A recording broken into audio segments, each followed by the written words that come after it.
High school sports fans, Varsity Media Pass is the exclusive live stream partner of Nassau County playoffs. For semifinal and championship coverage of boys and girls lacrosse, flag football, and baseball, head to VarsityMediaPass.com to order. Varsity Media is the home for New York high school sports.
The NSCHSAA playoffs roll through Farmingdale State. We're in the winner's bracket as the defending New York State champion Holy Trinity Titans take on the St. Anthony's Friars on the Varsity Media Sports Network.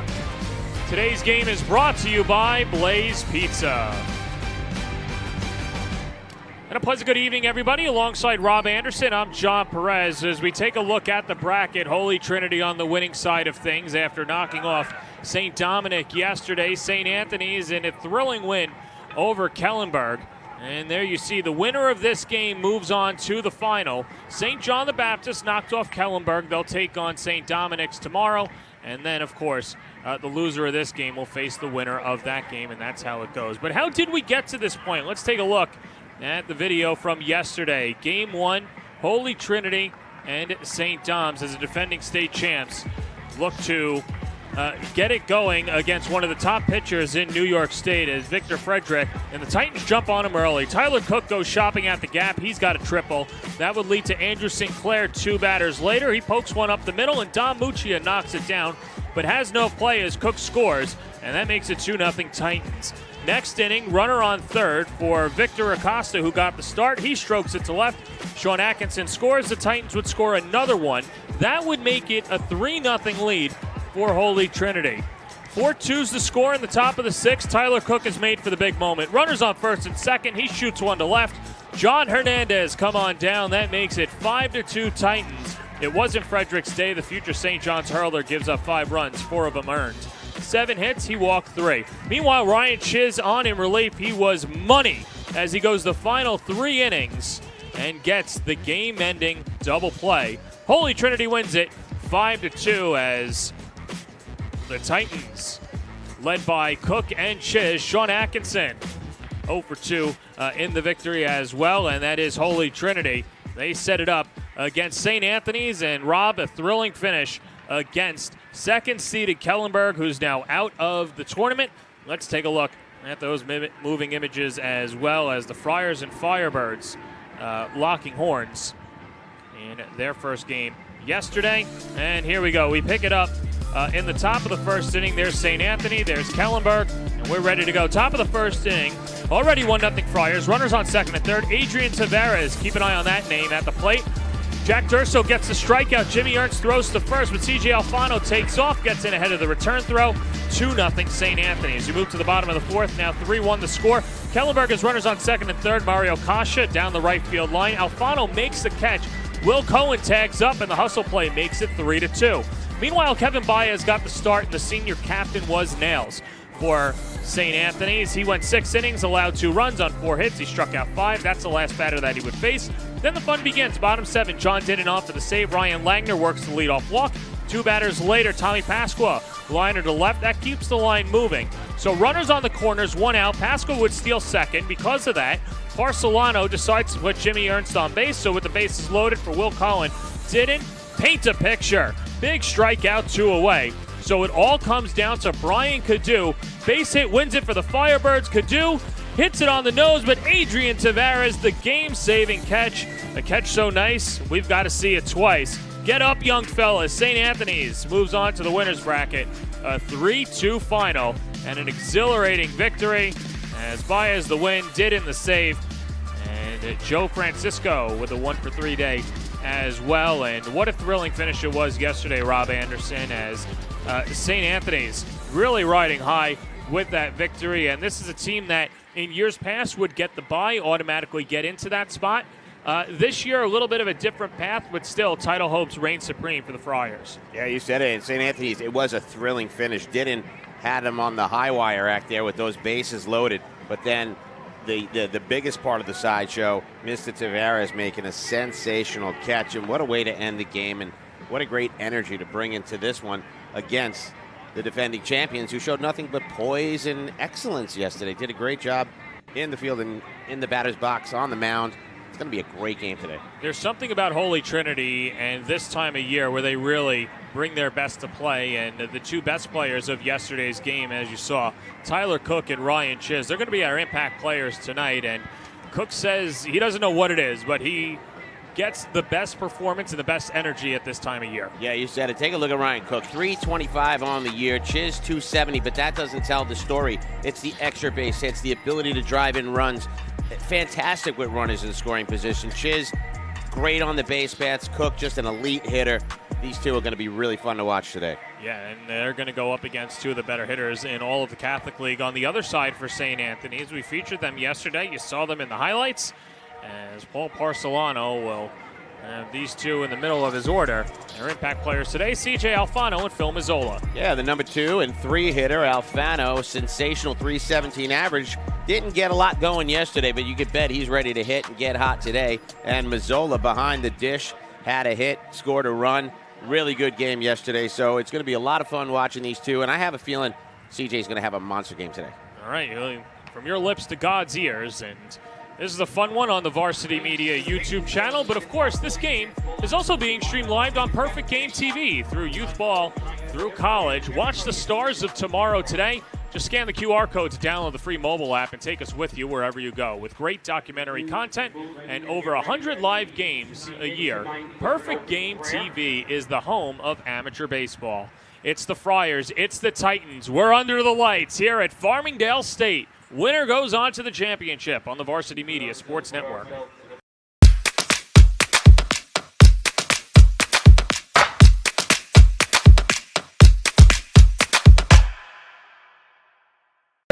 Dante does it again! Defensive play. Dante Madaro.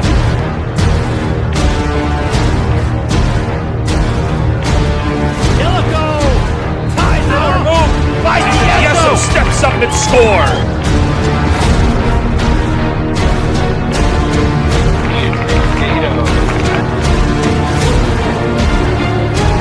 A jump shot for Nell.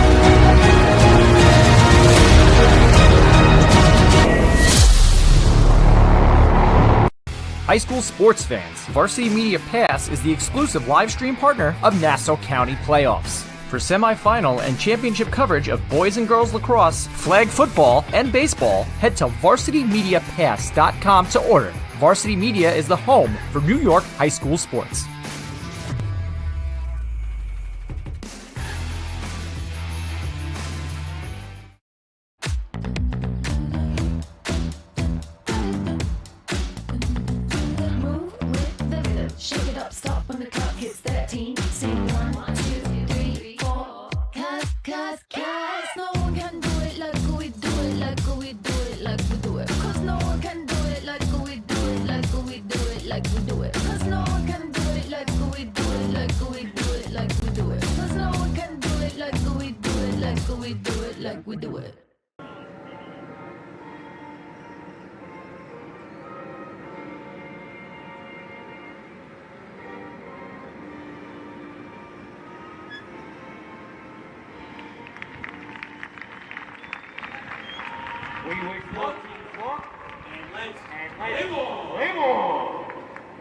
Is the PA announcer, Long Island John Santa Maria, the voice of God here at Farmingdale State this weekend, and doing a great job on the 1s and 2s. And it's been a great atmosphere here as well. And we, of course, like to thank the NSCHSAA, Farmingdale State, for hosting us.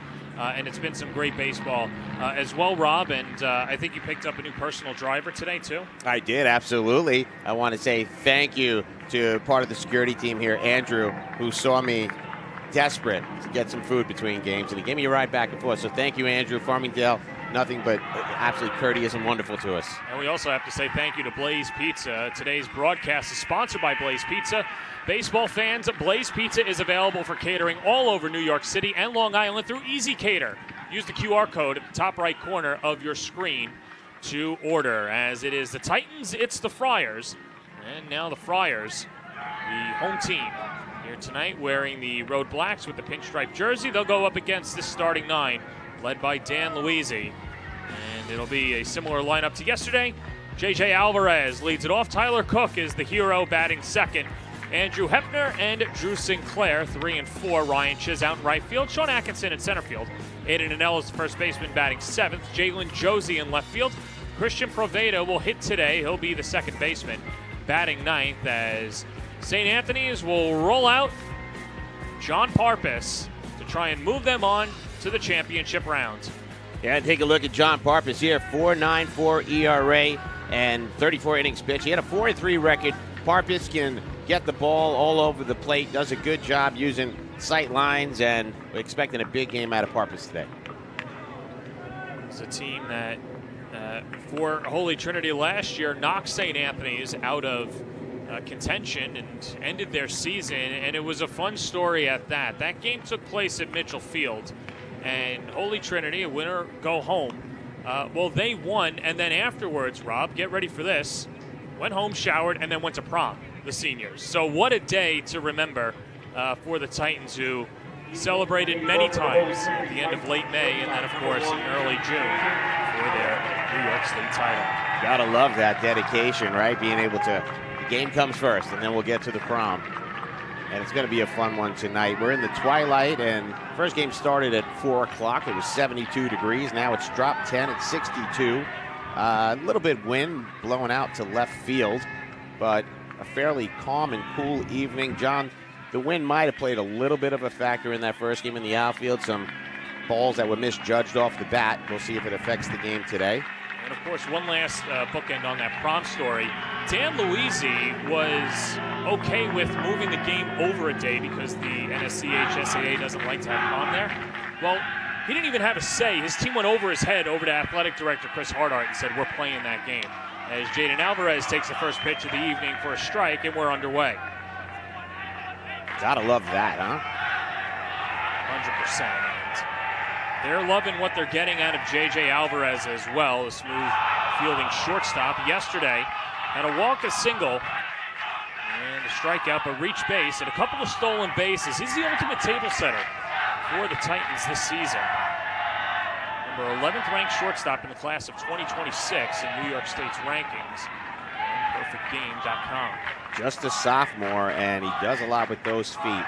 Fantastic side to side in the field, able to get to plays, and that speed also appearing up on the bases. This kid's fun, and only a sophomore. A couple more years. And Alvarez got a gun at shortstop. We talked about that yesterday. Accuracy on and off, but gets it over there, and he's got a sensational first baseman. But we'll get to that when they're in the field. John Parpis normally got the start over the weekends against the city teams, as this is smacked on the ground to short. Kevin Baez, yesterday's starter, flicks it across the diamond. 1 up, 1 down. Let's meet the rest of the defensive alignment for St. Anthony's, going left to right in the outfield. Anthony Carlo, Brendan Howard, and Alex Bono. Michael Carr's at third, Kevin Baez at short, Adrian Tavares at second base, the hero, not wearing a crown, at least yet. CJ Alfano at first, Phil Mazzola behind the plate, and Big John Parpis on the mound, and here is Tyler Cook. And Cook attacks the first pitch, on the ground to third. Carr's up with it, rifles to first, 2 away. Talk about efficient pitching so far. 2 outs on 2 weak grounders. And, John, you're talking about it defensively. They've got quite the defensive team. Kevin Baez, the star on the mound yesterday, but Tavares, sensational. We've seen Alfano make some great stretches and scoop it out of the dirt. And Cardinal slouched down there at third, as you just saw.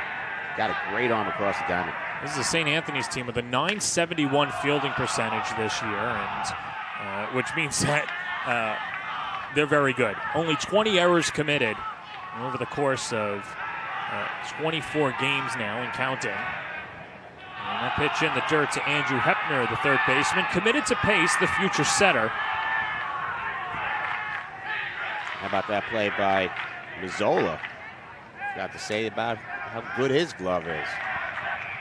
This St. Anthony's team is the real deal, as they are most years, as Mazzola can't catch that spike. And Hepner ahead in the count, 3-0. Andrew Hepner, 1 for 4 yesterday, singled and came around to score in the 5th inning.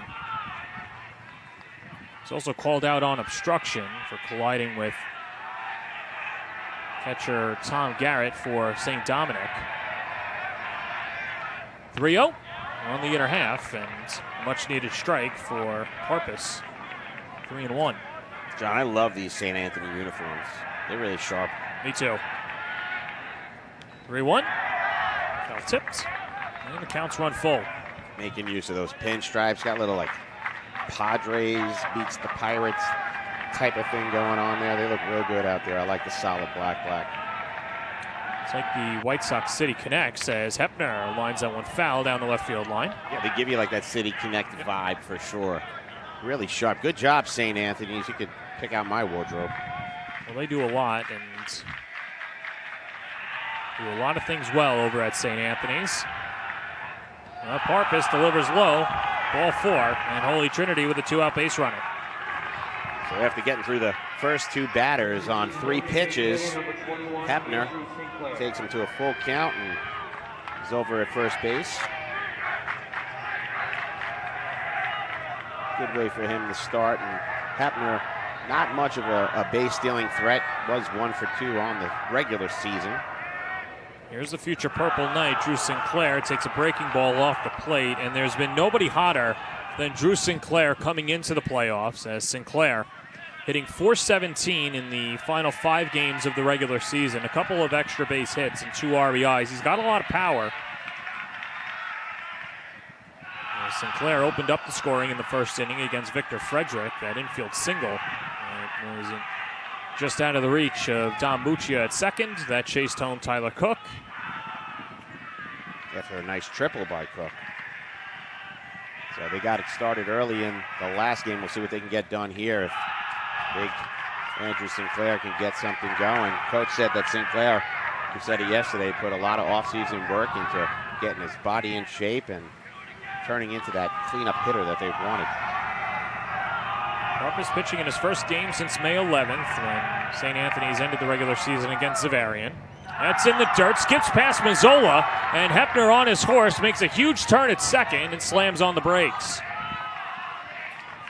Again, maybe some different wheels there, and he'd be on third, but you got to love Hepner. Was just watching, knew what he was capable of, pulled up at the right time, and on the wild pitch, able to keep him there. Now, that's a few now that have been bounced.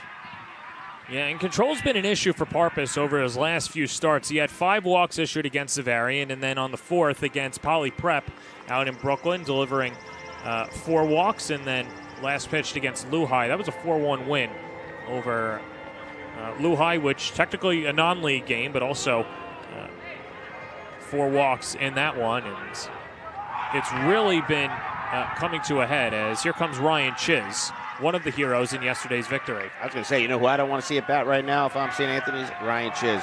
2 for 4 yesterday, grounded out 6-3, and then popped up, but then a huge 5th and 7th inning with a base hit and a double. And an RBI, well, setting up an RBI situation in the 5th. So Chiz, fantastic hitter. This inning started innocently enough, and a good rip at a first pitch fastball, and Chiz behind in the count, 0-1. You said it, like I said, 3 pitches to the first 2 batters, and it looked like it was going to be an innocuous inning, but a couple free passes and balls in the dirt. Hepner, the runner at second, Sinclair off of first. Holy Trinity looks to break through in the top of the first again. Pitch in the dirt once more.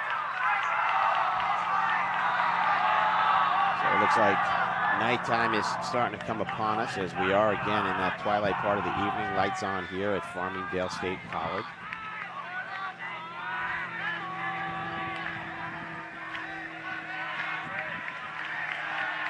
Early scoring opportunity for the Titans as Chiz lifts it down the right field line. Giving chase is Alex Bono in foul territory. He makes the play, and the side is retired as John Parpis works around the 2 out. Couple of walks, and we go to the bottom of the first, scoreless on the Varsity Media Sports Network. You're watching the Varsity Media Sports Network, the home for New York high school sports. High school sports fans, Varsity Media Pass is the exclusive live stream partner of Nassau County Playoffs. For semifinal and championship coverage of boys and girls lacrosse, flag football, and baseball, head to varsitymediapass.com to order. Varsity Media is the home for New York high school sports.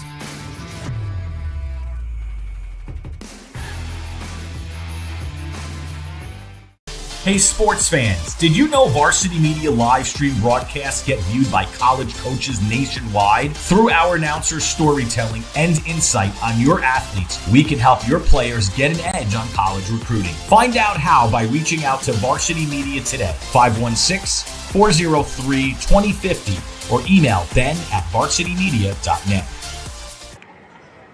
St. Anthony is looking to get back to the NSCH SAA title for the first time post-pandemic, and they'll roll out their starting lineup of Anthony Carlo to lead it off in left field. CJ Alfano bats second. He's the first baseman. Phil Mazzola behind the plate. Alex Bono out in right. Adrian Tavares at second base. Kevin Baez bats sixth. He's at shortstop. Brendan Howard in center field bats seventh. Michael Carr at third base bats eighth. John Francisco with the celebration of the day, a designated hitter, rounding out the lineup, as Holy Trinity will send their ace, Gabe Clarikaitis, to the mound. Yeah, so Clarikaitis getting the start today in game 2, and one of the top pitchers on this staff. You can take a look here, 3.26 ERA versus St. Dom's, and we've got that 6 innings pitch and 1 earned run and on 9 hits, 1 walk, 7 Ks. So if he can keep that control, John, and get those Ks and stay away from the free passes, it's going to have a good day. We saw free passes really make a big impact in game 1. We got really spoiled with good pitching earlier this year on the Varsity Media Sports Network as Clarikaitis hurled a gem in on opening day against St. Dom's and then took a no-hitter into the 6th inning against Chaminade. That was a 1-0 victory over the Flyers, who will not be in the final this year for the first time since the pandemic. And not to say there's a new champion, because the defending champs are going to be led by Gabe Clarikaitis.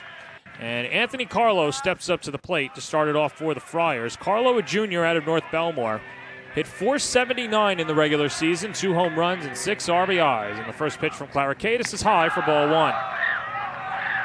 Carlo, the number 41st ranked prospect on Perfect Games class of 2025 in New York State. And a heck of a player as well. Had a hit in 4 at-bats yesterday, as Clarikaitis having trouble locating. First couple of pitches in his evening. And a big hit it was to open up the game yesterday, that single that he came around to score on. And 2 of the runs that they scored out of 3 yesterday in that first inning. This is a loaded St. Anthony's team as Clarikaitis blows a fastball by Carlo. Said it yesterday, coach said he's a middle of the order bat with top of the order speed, and Carlo can run.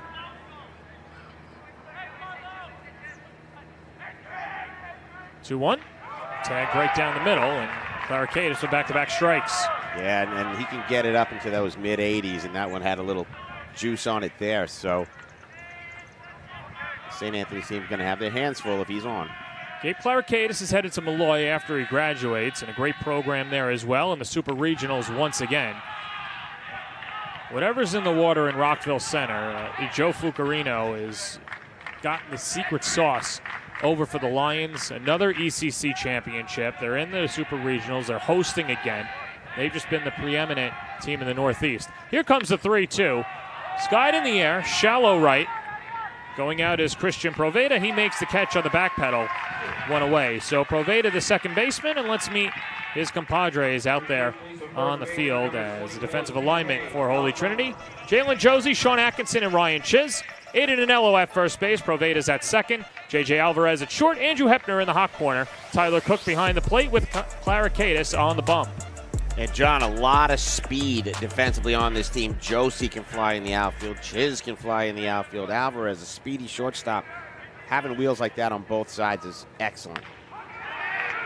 You talk about speed. Alfano had a huge impact on the game yesterday, giving the St. Anthony's a 2-0 lead. Only a sophomore, and it's only a matter of time, not just before colleges come a-buzzing when they're legally allowed to make contact with a sophomore, but also pro scouts.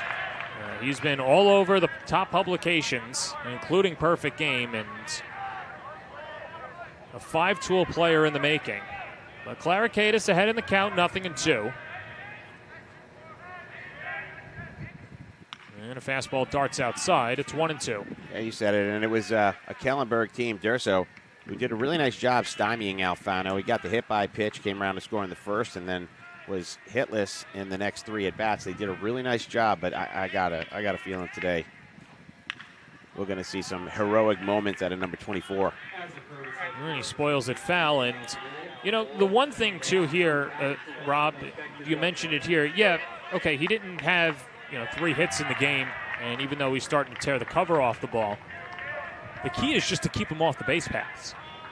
Yeah, and he's got wheels. Even when we saw that pop-up, and he was at second base by the time the ball was caught. I just love the tenacity.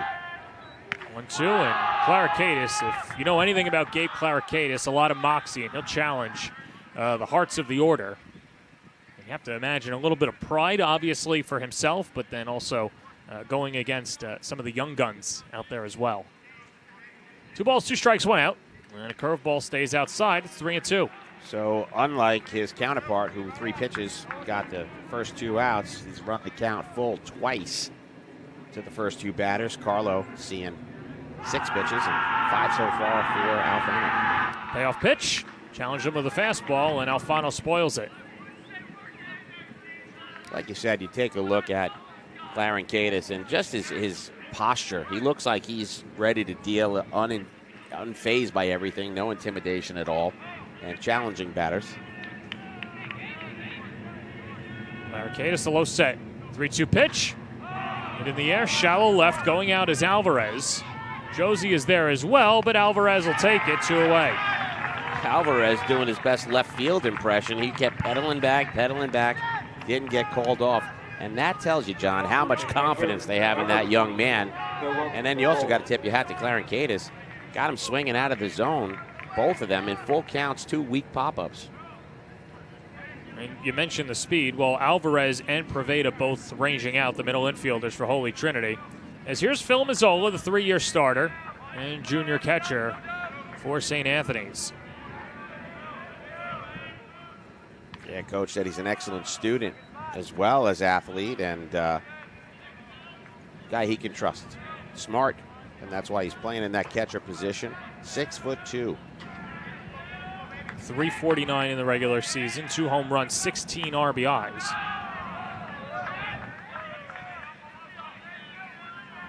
One thing, too, and something that I was thinking about last night, especially getting ready for this matchup, is these are 2 teams that play on turf, so not to say that they're intimidated by any fashion, but there's not really a feeling out process either. For both of these teams, of course, St. Anthony is the newly renovated Rich Reichert Athletic Complex over there in Melville, and Holy Trinity with a turf field as well over in Hicksville. 2-1 on the inside corner, Deuce is wild. What a beautiful pitch there on the inside corner, and now in a prime position to try to challenge Mazzola. Doesn't want to go full again. 2-2 coming. Skied in the air, down the left field line. Long run for Hepner. Checks the gate, and it just goes out of play. Yeah, but a heck of an effort to get over there. Look at those 2. Happy that they didn't find their face in the fence. But a heck of a hustle there. And maybe, John, we talked about it yesterday, and we've said it every single game. Foul territory really wide here, and all the teams look like they were trying to get used to it. This one looks like they just figured it out.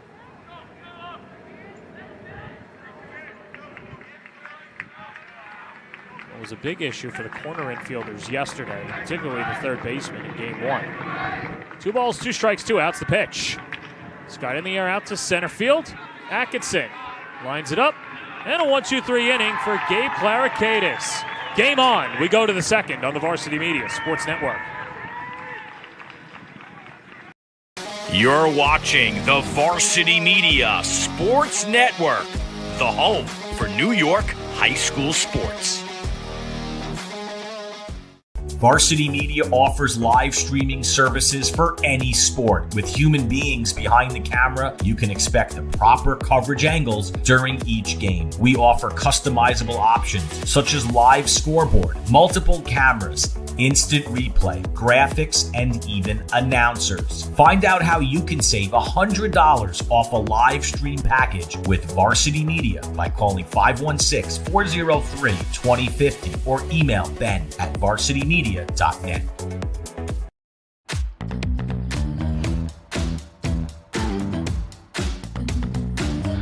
with the rhythm. Shake it up, stop when the clock hits 13. Sing 1, 2, 3, 4. Cause no one can do it like we do it, like we do it, like we do it. Cause no one can do it like we do it, like we do it, like we do it. Cause no one can do it like we do it, like we do it, like we do it. Cause no one can do it like we do it, like we do it, like we do it. Welcome you back to Farmingdale State as we go to the top of the second inning, and no score. And right there in the middle of the screen, now ranging over to his right, that's Greg Nikari. And just want to give a special shout out to Greg, who has been a huge help to Varsity Media throughout the years. He is a social media aficionado. He's in charge of all the headshots, the roster shots.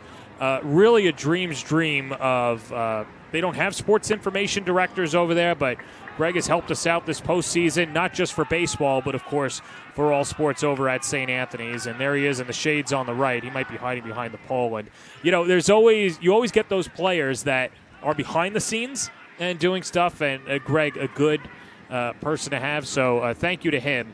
And, of course, the St. Anthony's athletic department. As John Parpis back out on the mound in the top of the second inning.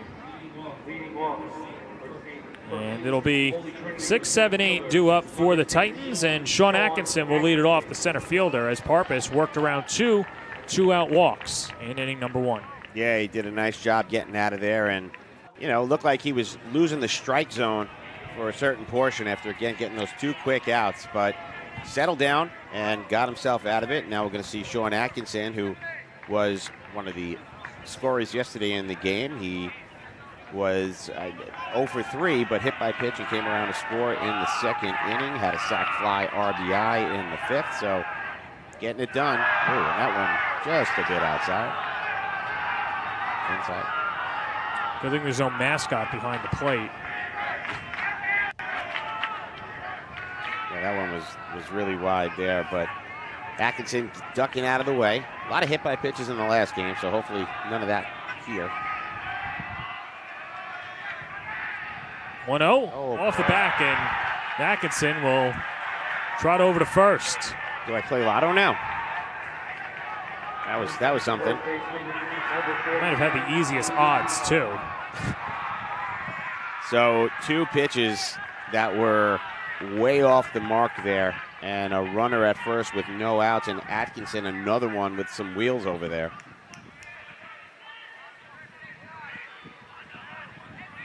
And John, talking about those coaches, man, I hope all the coaches out there here, you help out this Varsity Media team so much, and we appreciate all you guys out there. Of course. He hits the outside corner to Aiden Anello, first baseman for Holy Trinity, who's been in a little bit of a funk, and Dan Luisi says he's the sleeper, and keep an eye out for Anello. In the dirt, skips past Mazzola, and Sean Atkinson takes second on the wild pitch. Go, kid! Yeah, so the wild pitches and the inaccuracy right now really hurting the St. Anthony's team, and Anello waving his teammate over immediately, gets over to second base and took a turn. John, he was thinking about it and wisely stayed where he was with no outs and now in scoring position.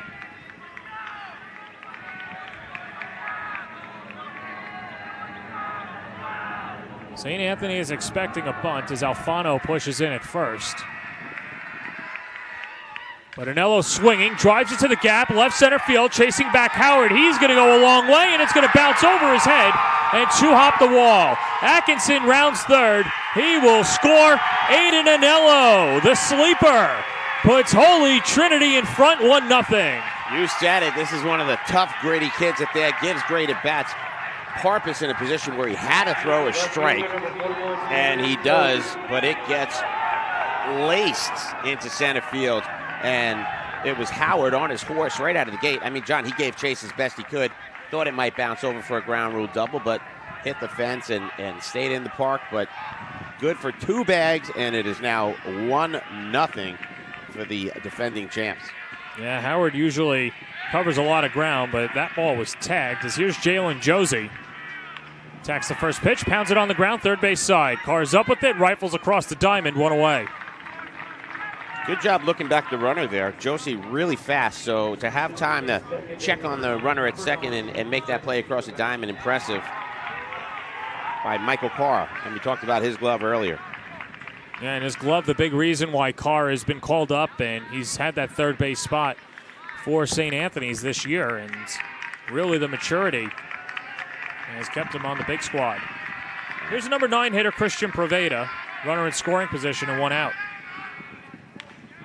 Preveda, a guy we talked about yesterday who's also in there for his glove. He was DH'd for yesterday and now an opportunity to swing the bat. So we'll see what Preveda can do, but another fantastic fielder.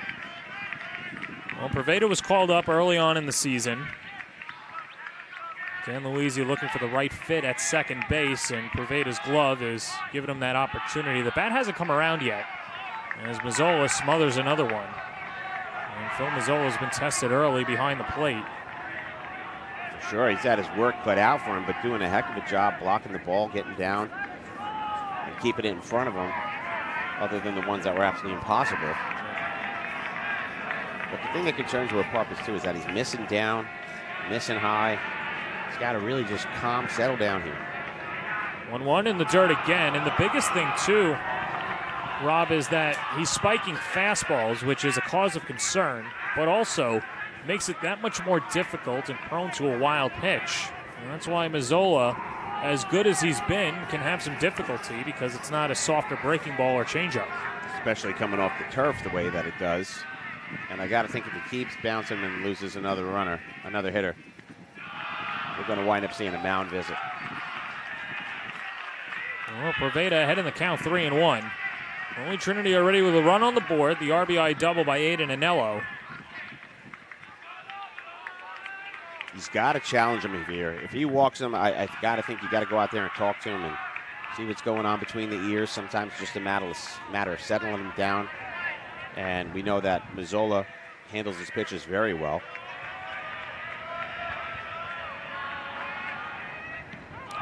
At the knees for a strike, and much needed strike for Parpus. Counts run full.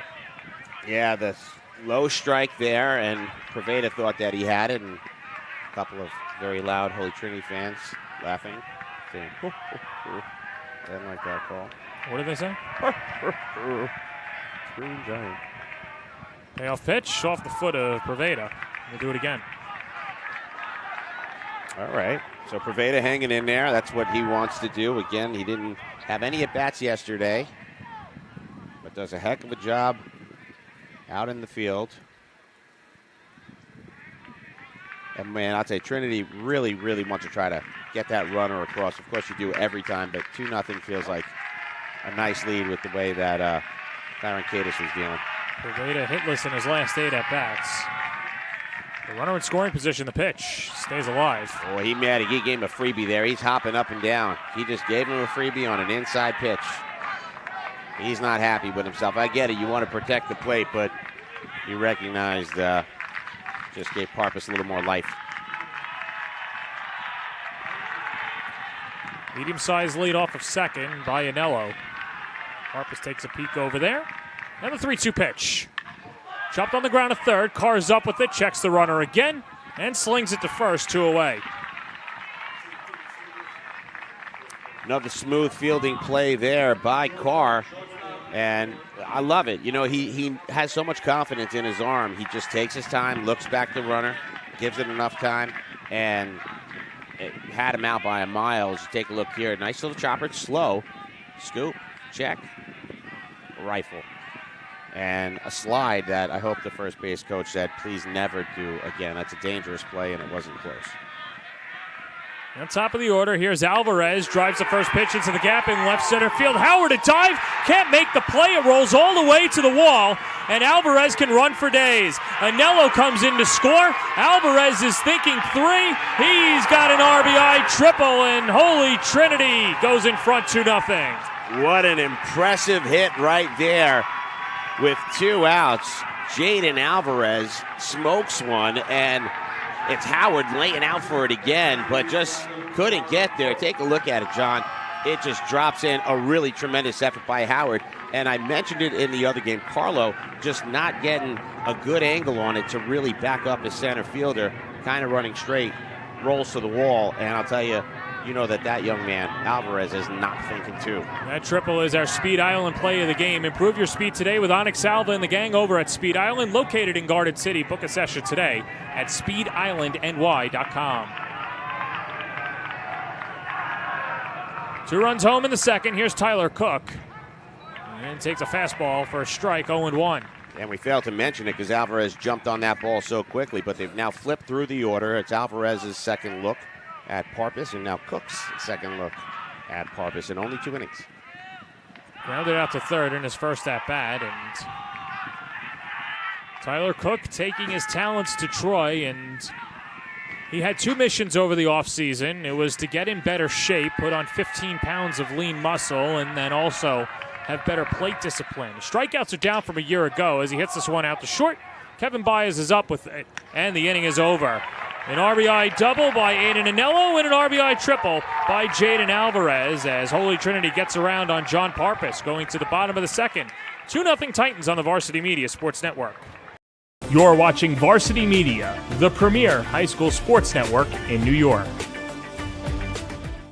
Hey sports fans, did you know Varsity Media live stream broadcasts get viewed by college coaches nationwide? Through our announcers' storytelling and insight on your athletes, we can help your players get an edge on college recruiting. Find out how by reaching out to Varsity Media today, 516-403-2050, or email ben@varsitymedia.net. Did you just have the best athletic year of your life, and now you want to show it off to college coaches? Well, let Varsity Media help you. Varsity Media's college recruiting videos show off your unique skills to help you land a spot on the team of your dream school. We'll provide music, spot shadow effects, and a link to send to your next coach. Contact us today for more information. Don't rely on word of mouth or cold emails. Let Varsity Media help you take your game to the next level. Gabe Claricadis, a 1-2-3 first inning, and now he's got some run support. A 2-0 lead for the defending New York State champions as Alex Bono, Adrian Tavares, and Kevin Baez do up 4-5-6 against the Titans ace, who pitched in this round, albeit the loser side of the bracket, last year against Chaminade, and it was a game to forget as Claricadis, who was pitching on fumes last year, was able to muscle through the first 3 innings, but Chaminade, in a rout, went on to win that contest. But Claricadis, healthier this year. At the beginning of the year was shut down for 3 weeks, but now back in the rotation. And now 1 win away from sending Holy Trinity back to the finals for the 2nd consecutive year. Yeah, you said it. The senior taking on more of a leader role and understanding what an ace is all about.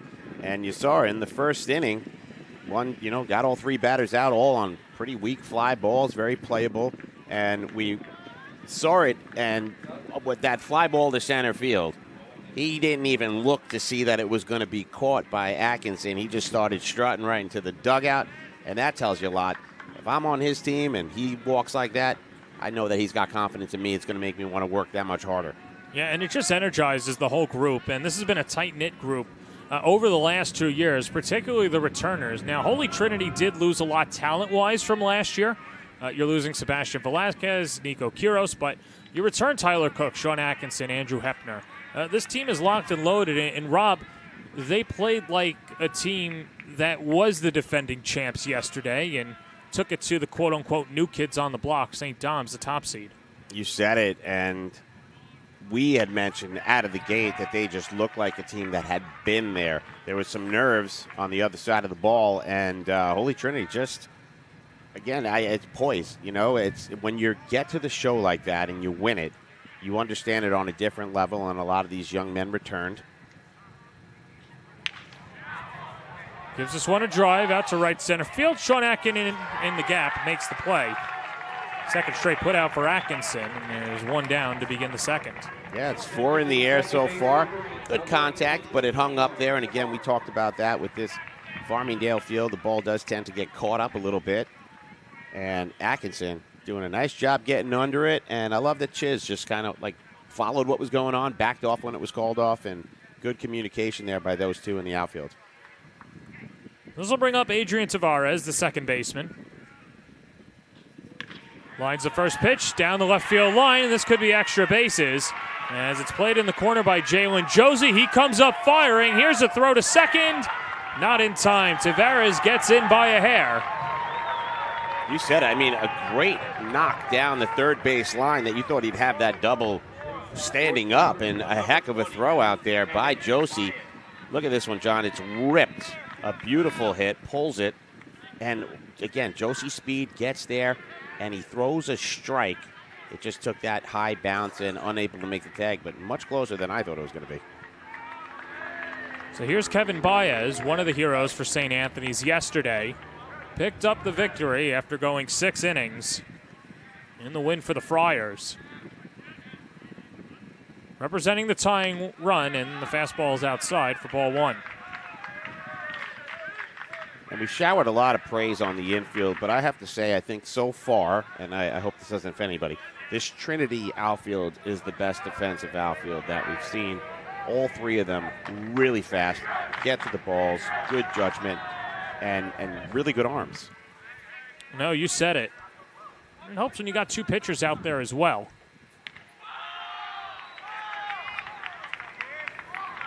It's for the pitcher, it's just the confidence. And again, I guess that's why Claricaitis can walk off the field the way that he does. He trusts his team behind him, and defensively they have put up all year.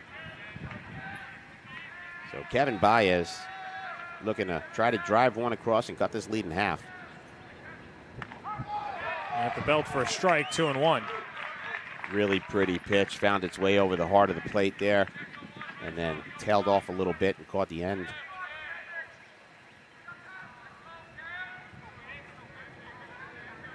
Kevin Baez hit .295 in the regular season, no extra base hits and 2 RBIs. As he sprays it foul. And just like that, it's 2-2. Claricaitis back in the driver's seat. Baez a short, compact swing. One of the 3 captains on this Friars squad. Drew a lot of praise from yesterday's closer, John Didden, who called his outing inspiring. He'll pitch a little upstairs, and the count's run full. That was close. That was a close one right there. Might have rose up a little high. It's at the letters, a little above the letters. And I think sold pretty well by Baez. Is that another Easter pun? Got plenty of Easter puns, Easter punnies. Very nice.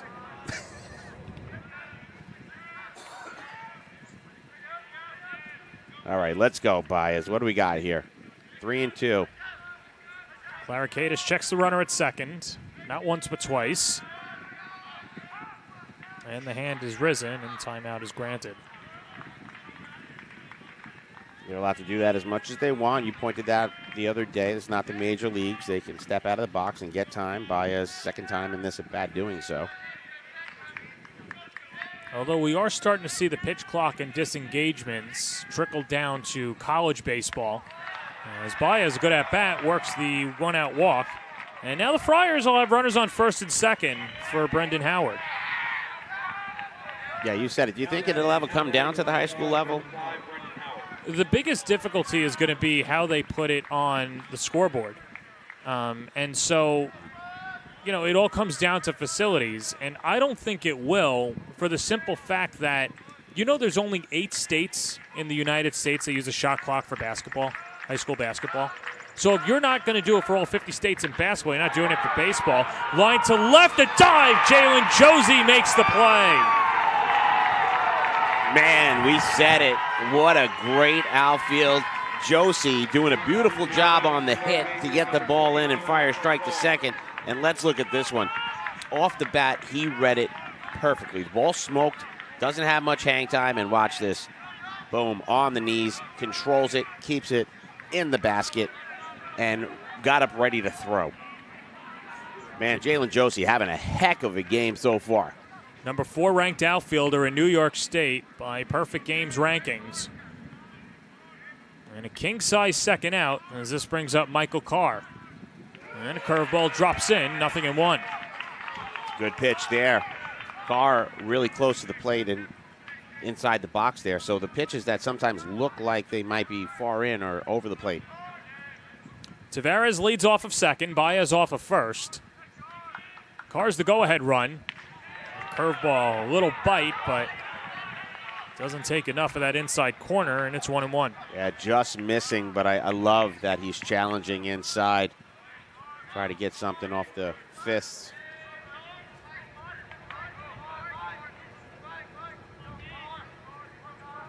Arcadis rocks and fires the 1-1. Hit on the ground to second base. Christian Proveda. Gabe Claricadis gets through 2 unscathed. And Holy Trinity with a 2-0 lead. Going to the third on the Varsity Media Sports Network.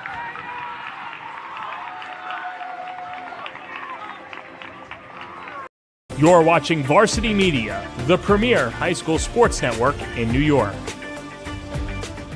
Are you a local business looking for new and creative ways to promote your company?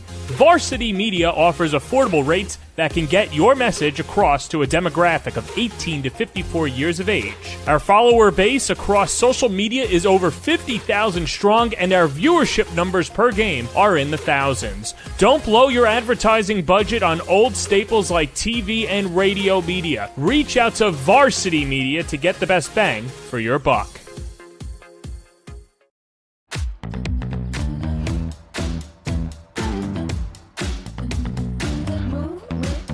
Shake it up, stop when the clock hits 13. Sing 1, 2, 3, 4. Cause no one can do it like we do it, like we do it, like we do it. Cause no one can do it like we do it, like we do it, like we do it. Cause no one can do it like we do it, like we do it, like we do it. Cause no one can do it like we do it, like we do it, like we do it.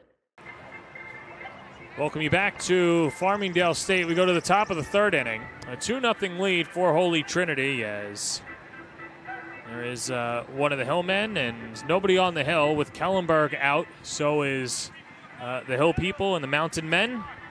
They're all prime real estate out there. Yeah, he's got it all to himself out there. The fool on the hill. But a great spot to watch a ball game, and you're away from everybody. Not too bad, and like I said, free access to the restroom. Well, that's probably the reason for that. Nice crowd on hand otherwise. Everybody's out. A little bundled up now. It's getting a little cooler.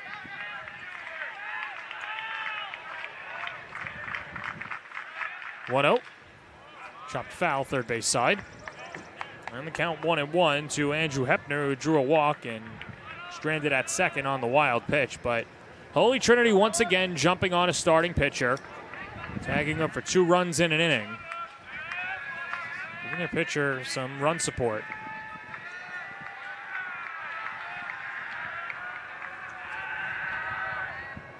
1-1 in the dirt. Well, we'll see how long the leash is for John Parpis and Paul Parcelano. Already getting the wheels in motion. We saw Ryan Reynolds warm up a few times yesterday. Did not get into the ball game. Yeah, didn't have to, as it was quite the show yesterday by Kevin Baez on the mound and then getting it over Didden. So very efficient with the pitches that they had, but yeah, they can't afford to have these wild pitches bite them. 3-1, chopped foul. No, you're right, Rob. And the other thing, too, and speaking of both of these coaches, they said that they treat all these games like elimination games, and you want to stay in that winner side of the bracket because it gives you the benefit of the doubt. Now, the championship round is the best 2 out of 3 regardless. Sometimes in college you'll see the team that comes out of the winner bracket needs to be defeated twice, whereas the team coming out of the loser's bracket only needs to lose once. Yeah, so the sense of urgency with every single pitch, and 2-0 is a manageable hole, but if he's going to walk him and then be forced to throw strikes, it can get ugly. 3-2. And Hepner spoils another one. Yeah, out in front of the last 2. I mean, he roped the first one foul. Well, that fan got a little aggressive throwing the ball and almost hit Hep. And that's the, oh no, never mind. That is the opposing team's side. Payoff pitch. Lined into left, a base hit. Andrew Hepner reaches base for the second time today. A leadoff single to left.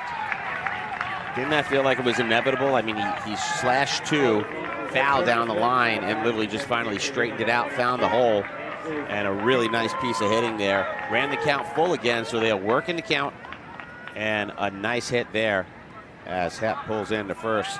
Well, Rob, you also have to wonder, too, with Parpis having difficulty locating his fastball, that's probably at the top of his mind, so he might not have the confidence of throwing his curveball. So when you continue to throw heater after heater, eventually Hepner timed it and slammed it into left.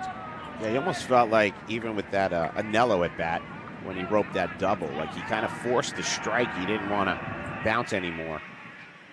Slugged on the ground under the glove of Carr and into left field, a base hit. Back-to-back singles greeting John Parpis, and Holy Trinity has something cooking in the third. Yes, they do. Andrew St. Clair finding that third base side. So both hitters pulling the ball pretty hard for singles. And if you saw Hepner, man, he turned second and he thought about it. But it was played pretty well out there in the outfield by Anthony Carlo. But there was a second where he thought about going to third. But you don't want to take the bat out of this guy's hand. Ryan Chiz. Flew out to center field in his first at-bat. Hepner at second, Sinclair at first. Shows bunt, it goes to the backstop. Another wild pitch. Gives Holy Trinity an extra 90. Hepner to third, and Sinclair up to second. And here comes Paul Parcelano, trying to calm down his pitcher. I'll tell you, probably the most concerning part of that was after the wild pitch, he got upset and walked off the mound to his left instead of getting to home plate. Home plate was unoccupied over there. The catcher looked up and he didn't have a pitcher there. So you could tell it's starting to get in his head. We'll take a look. See, just strolls right off, not paying any. It could have gone home. Yeah. So, yeah, that's concerning. If I'm the coach, you got to get out there and you got to say, we got to get this thing done, settle down. Well, he's challenging him in so many words, and Parcelano does a good job of not mincing words either, and just a great baseball guy, but at times you have to turn it up and make your point of emphasis, and I think you hit it out of the park, Rob. You're right, because Holy Trinity, had they saw that, or if that was somebody of Proveda, Josie, or Alvarez's caliber, it's a 3-0 ball game. Oh, yeah, if it's Josie, I mean, you're sending him home, no doubt. And, again, as a coach, it's concerning because it says your head's not in this thing the way we need it to be. Fastball misses inside. And it also takes the bunt option off the table because now the runner's moved over for free. So Chiz is going to look to swing now, not move the runners. That's a big moment in the game. 2-0. Backhanded stop by Mazzola. Then the count is 3-0.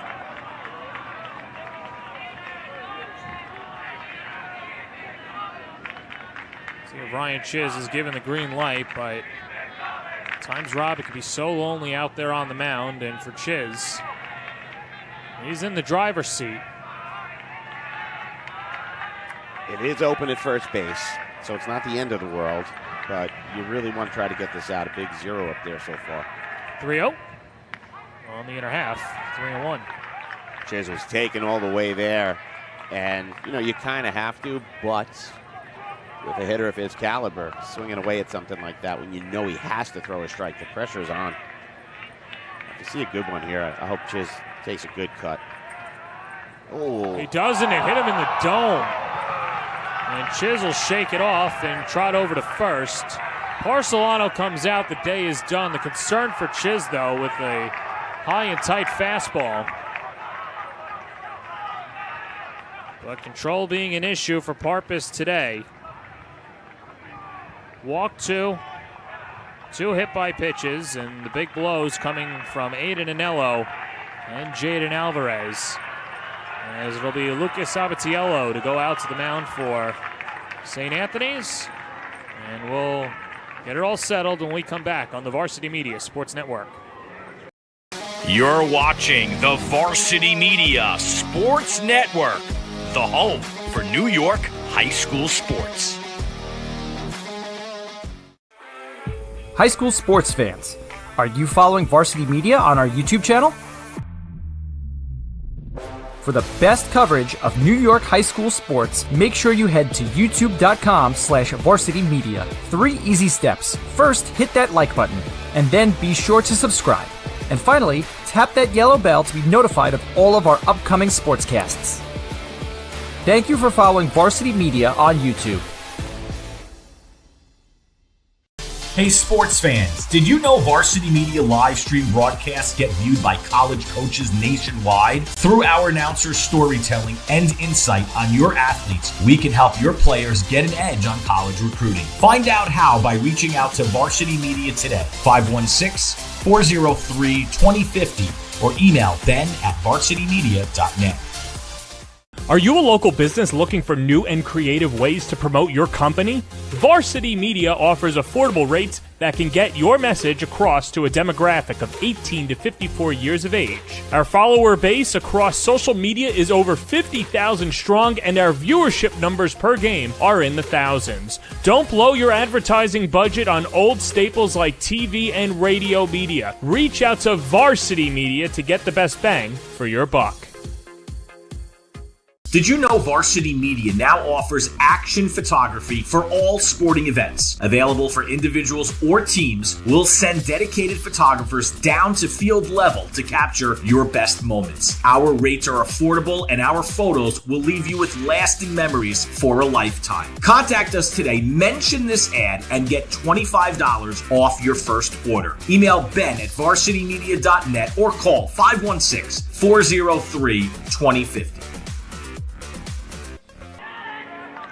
Lucas Abatiello comes out of the pen in a hot spot. Bases full of Titans, and a 2-0 lead for Holy Trinity. As Abatiello 0-2 on the year, 2.37 ERA, and that's the stat of concern. Hitters hitting .314 against Abatiello. Sean Atkinson at the plate. Atkinson was hit by a pitch and came around to score. And the RBI double by Aiden Anello. And he skies the first pitch out to left field. Anthony Carlo ranging back, makes the catch.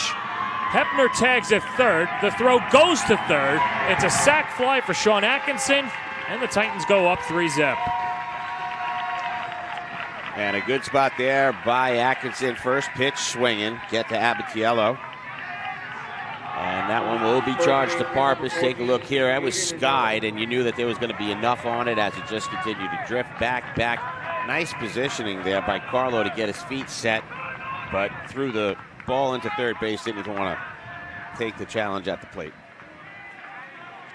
So right now, the stat line for Parpis, he's got 2 innings pitched, 2 walks, 2 hit-by pitches, 4 hits, and now responsible for all 3 up on the board. Runners at first and second are his. Aiden Anello, nice pick by Michael Carr, steps on the bag for 1. The turn, a double play. Put a star on that play. Michael Carr saving the day for the Friars and getting out of the third unscathed. And look at this one, man. It's a hot shot scooped up on the backhand. Had the wherewithal to touch third and throw it over to first. And John, I don't know if you noticed, but Sinclair ran back to second base. He was confused by what went on. 5-5-3 double play ends the inning. 3-0 lead for Holy Trinity on the Varsity Media Sports Network. You're watching Varsity Media, the premier high school sports network in New York.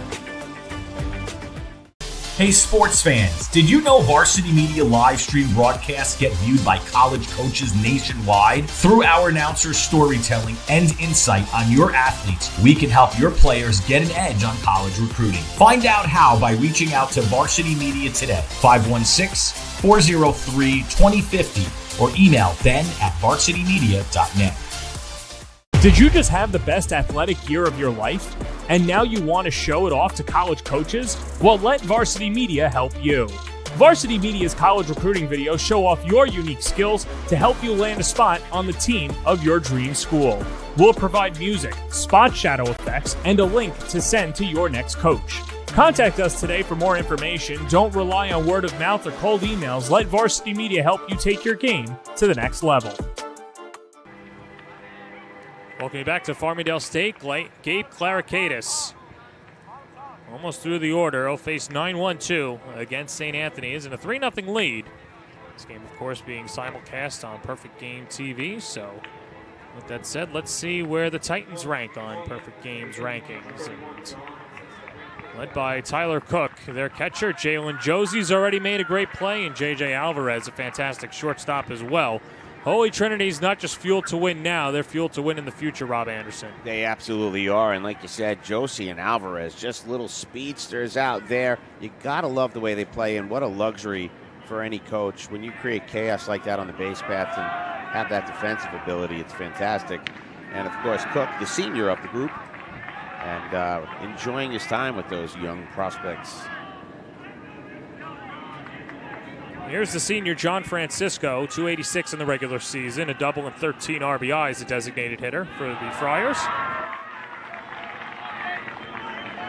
The beginning of the year, the DH spot was up for grabs, but Francisco with a little bit more pop in his bat, so that's why Parcelano has selected him as the DH, and he's taken that role by storm. Squaring up the bunt, yeah. Popping the bat and popping the hips. Got some dance moves going viral on the internet. Well, Clarikakis got the strike, and it's 2-1. And so we'll see if Francisco still shows bunt. Right down the middle, 2-2. So Francisco did show that he could hit in the last game. He had that double towards the end. Didn't come around to score, that insurance run. Although had the best celebration of the crew. Absolutely. As that's down and in. Not sure if it hit Francisco. If it did, obviously he goes to first, but should only be ball 3. Check that. But either way, he reaches base, and Francisco. Yeah, man, look at Francisco. There it is, man. He was just all the moves, viral sensation, and let me tell you, sometimes you got to thrust when the moment hits you. Hey, when you win a game like that, you can celebrate however you want. What do you think, TikTok? We should start a new dance called the Francisco? Maybe. I've seen a few guys do it, but nobody has taken it like Francisco. Oh, tippy toes and everything. Sensational. Here's Anthony Carlo, popped out to the second baseman his first at-bat, 0 for 1. Hits it on the ground, over the glove of the diving Hepner, and into left field, a base hit. Francisco wants to go to third. Here comes a throw. It's cut off as Francisco goes first to third. It's a single by Carlo. He takes second on the throw. And now the Friars have something cooking in the tying run coming to the plate. And C.J. Alfano. You said it. A nice piece of hitting there by Carlo. That looks like they're going to call a foul ball or potential... Yeah, let's see. Let's take another look. A little late on that one. Okay. All right. And so the count just stays at 1-1. And that's a punch in the gut, at the moment. But, Carlo just showed that he's capable of getting that hit. And original call was fair, I think, right? Was there a signal? No, it was foul. He called it foul. He did signal it right away? Not right away, no. And hence the confusion. Yeah. Nobody's complaining, so obviously the right call made. I think we're just not hearing the complaints. 1 ball, 2 strikes, nobody out. Francisco, the runner at first in the pitch. Little nip and tuck, 2-2. So a nice, fresh start, so to say, for Claricaitis. And he wants to take advantage of this. 2-2, no out.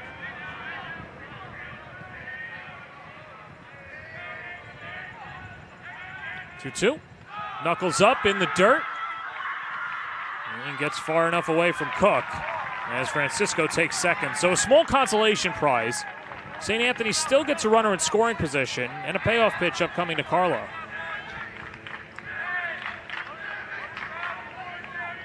And you got to, say so far, Cook doing a nice job behind the plate.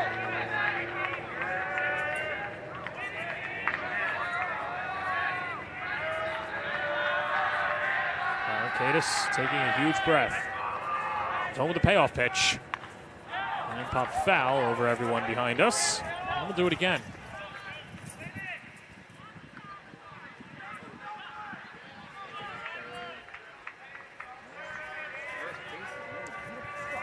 So it's a full count right now with 1 out and a good at bat here. No outs, battling it out. Carlo looking for his first hit of the day, and the 3-2 high. And so it took a little bit longer and a few extra pitches from Claricaitis, but St. Anthony's does get a pair on. And now C.J. Alfano, the tying run, will waltz to the plate. And out comes Holy Trinity for a mound visit and a meeting of the minds. And I think this is going to be just a check-in to see how their pitch is feeling, how he's doing. And set up that infield, make some decisions on where they want to go, how they're going to get these lead runners, approach it defensively. And a big spot now for C.J. Alfano, the guy that I think could make a difference, and he's in a great spot to do it at the moment. Alfano with home runs in his last 2 games of the regular season against Zavarian in Plainview JFK.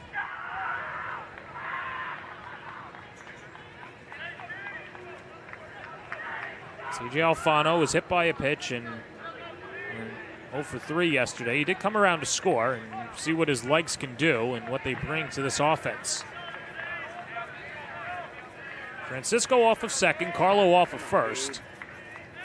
Double play. Let's go. Let's go, Gabe.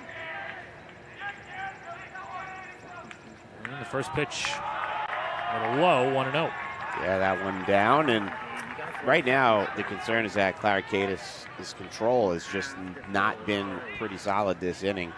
A really effective first inning, 3 up, 3 down. And then a okay second inning, a walk and a double. It's John Perino warming up in the pen. Popped up, left side of the diamond. There should be an infield fly call. We're waiting for the word, and there it is. Alvarez makes the catch, and Francisco gets back, 1 away. And how big is that out right there? And we've seen, again, the range that Alvarez has out there. I don't know if the infield fly was signaled for, but he found it and got to it. Gave him a little trouble on the way down. You know, it was given the signal, and that play a little bit too close for Francisco. We've seen so many teams run themselves out of innings, and you have to know the rules for the infield fly. Here's Phil Mazzola. He, Baez, and Brendan Howard, the 3 captains for St. Anthony's. There you go, Gabe! We touched upon this yesterday, but St. Anthony's, it wasn't easy. They lost 5 of their first 7 games, and it was after their 10-inning loss to St. Dominic's, where they had a 2-hour team meeting over in Oyster Bay to try and right the ship. And after the coaches had conducted their end of the meeting, it was the 3 captains that got the team together, reined them in, and since then, well, they've just come out firing and closing out the season, winners in 12 of their final 16 games. There's the 0-1. Hit on the ground to short. This could be 2. Alvarez with up with it. The feed to Preveda. The throw goes wide. And that'll allow a run to score as Francisco comes in. And diving in at second base is Phil Mazzola. And that makes it 3-1. And obviously you can't assume the double play, but an unfortunate set of events. Alvarez doing a nice job scooping the ball up, and Preveda, who's in there for his defensive reasons, just rushed to throw. Let's take a look, John. It's a little dribbler and a nice little toss. Preveda stepping off the bag backwards instead of forwards, and then the ball goes wide. Anello had no shot at trying to get that one, so can't assume the double play, but it will be an E4. 100% and a balk. And so that'll move Mazzola over to third. And we've seen it all on the mound today. First balk, but see what the movement is there. Yep. And he dropped it. He dropped it. That's rough. And he gets a strike anyway, so it's 0-1.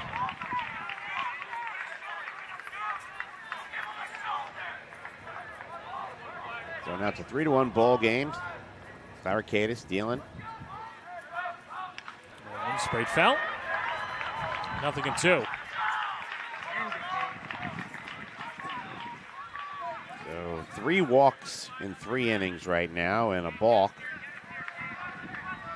A lot of fly contact today. Alex Bono had himself a good day at the office yesterday, collecting a couple of hits and 3 at-bats. Here's the 0-2. Lifted foul again. Bono not an easy guy to strike out. Ranked number 45 in the Perfect Game 2025 rankings. 6 extra base hits and 6 RBIs. Drawing comparisons to Matt Hogan, who played his college ball over at Oral Roberts. Let's go, Gabe. It's been an on-base machine this year for the Got Friars. it, Gabe. No worries. Knocks that one foul down the right field line. Just got ahead of it. And right there, you just saw what he's capable of. Yesterday, when he hit that triple, it was a knock into right field. So a pull hit, if he can get around on it as a pull hitter, he can really hit that ball hard. And Claricadis really happy that one wasn't straightened out.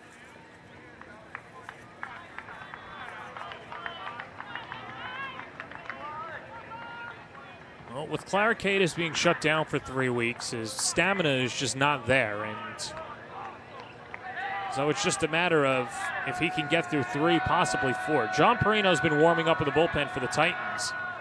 Claricadis trying to end it here, but another pitch spoiled foul. The count 0-2. Yeah, 2 outs, 2 strikes. I mean, you'd love Claricadis to get out of this inning, and again, it didn't seem like the coach said there was any kind of pitch count on him, but considering that he is missing the plate a little bit, not as bad as Parpus was, we might not see him out there for another inning. Comes the 0-2. Fouled off again. Heck of a job by Bono here, staying alive with that 0-2 count, making contact on anything close in the zone, and that's how you work a count, folks. Well, not just that, especially Claricadis, who might have not had the longest of leashes to begin with, and you drive that pitch count up. 0-2 coming. Right back to the screen once again. This also, and we've seen this many times, you know, when you're fighting with a pitcher this much, even though it's 0-2, this is when sometimes you get those unforced errors. You know, they bounce the ball. They're getting frustrated. They're getting tired. They don't want to see the same guy up there. But 6 pitches, and it's 0-2. And heavy dosage of heaters, too. Yeah. There's Claricadis, who might be starting to see the light at the end of the tunnel and trying to empty the tank. No balls, 2 strikes, 2 outs, already a run home. Here's the pitch. Curveball in there, strike 3 called. He finally went to the off-speed stuff as Claricadis struts off the mound through 3 innings. Holy Trinity with a 3-1 lead over St. Anthony's at the Varsity Media Sports Network. You're watching Varsity Media, the premier high school sports network in New York.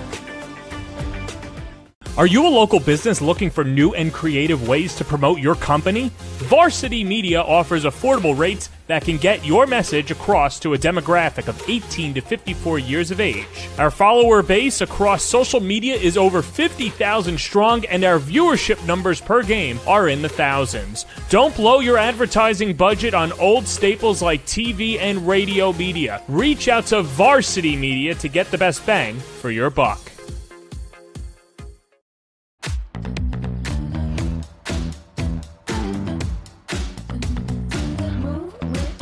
Shake it up, stop when the clock hits 13. Sing 1, 2, 3, 4. Cause no one can do it like we do it, like we do it, like we do it. Cause no one can do it like we do it, like we do it, like we do it. Cause no one can do it like we do it, like we do it, like we do it. Cause no one can do it like we do it, like we do it, like we do it. Welcome you back to Farmingdale State. Holy Trinity, the defending state champions, a 3-1 lead over St. Anthony's. Gabe Claricadis with the first strikeout of the evening, which was a fast-fired strikeout from Blaze Pizza. Join Blaze Rewards to get access to exclusive rewards and earn flames for free pizza, cheesy bread, and more. Join now at blazepizza.com and download the Blaze Pizza app in the App Store. And here comes Uncle Charlie. Beautiful off-speed pitch there, completely catch him, and then again walking off the field, the moxie, chirping and cheering, giving a high five to big number 44 Ryan Lamena, and that's what you like to see. He's got some confidence. It's the only way you get out of situations like that. Jalen Josie waves to a first pitch curveball and misses, 0-1. Jalen Josie, Christian Proveda, and J.J. Alvarez. 8-9-1 due up in the order for the Titans. And John, I'll tell you, I know that he's been batting at the bottom of the order. We talked about it and didn't even have too much offensively to discuss with him. But the way that he moves, the idea that Alvarez and Josie could be a 1-2 is pretty insane. Well, that's a separate issue for next year, but Holy Trinity calling up their young guns and using them for the present and the future. And a lot of talent for Josie, and someone who will have a ton of offers coming in over the next few years. Skies this one out to shallow right. Adrian Tavares on the outfield grass. One away. You see how he flies around those bases, but good job there getting the pop out.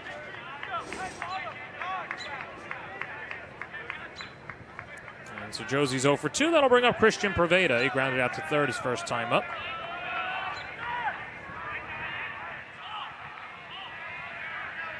So all 3 runs charged to Parpus. Right back to the box on the backhand. Lucas Abatiello slings it to first. 2 up, 2 down to begin the fourth. And since Abatiello has come in the game, he's done a really nice job. The sac fly, obviously, he gave up on that first pitch, but not his runner. And then that really nice play at third base by Michael Carr with the double play. We've seen a ton of defensive highlights here. Of course, Michael Carr, the latest Web Gem nominee, and Jalen Josie out there in left field as well. You said it. I mean, if you put a vote online, I don't know which one would be better. And the windup, here's the 1-0. Skips down and away, 2-0. Last at bat for Alvarez, that big triple, and he was motoring around the bases. Talented young man, really fast, good eye at the plate. Yeah, an RBI triple. He's 1 for 2 on the day. And a fastball at the eyes. It's 3-0. So Abatiello is going to have to settle down on this one. Not a kid you want on base. If Alvarez walks, you got to deal with that. Much needed strike on the outer edge. 3-1. Over in the batter's box, I don't know if you noticed, Cook over there had his shin guards, his leg guards on. He has so much confidence, he just tossed him back into the dugout. Little looper, foul territory. It stays up for Alfano, and the inning is over. A 1-2-3 inning for Lucas Abatiello. as we go to the bottom of the fourth inning. 3-1 the lead for Holy Trinity on the Varsity Media Sports Network.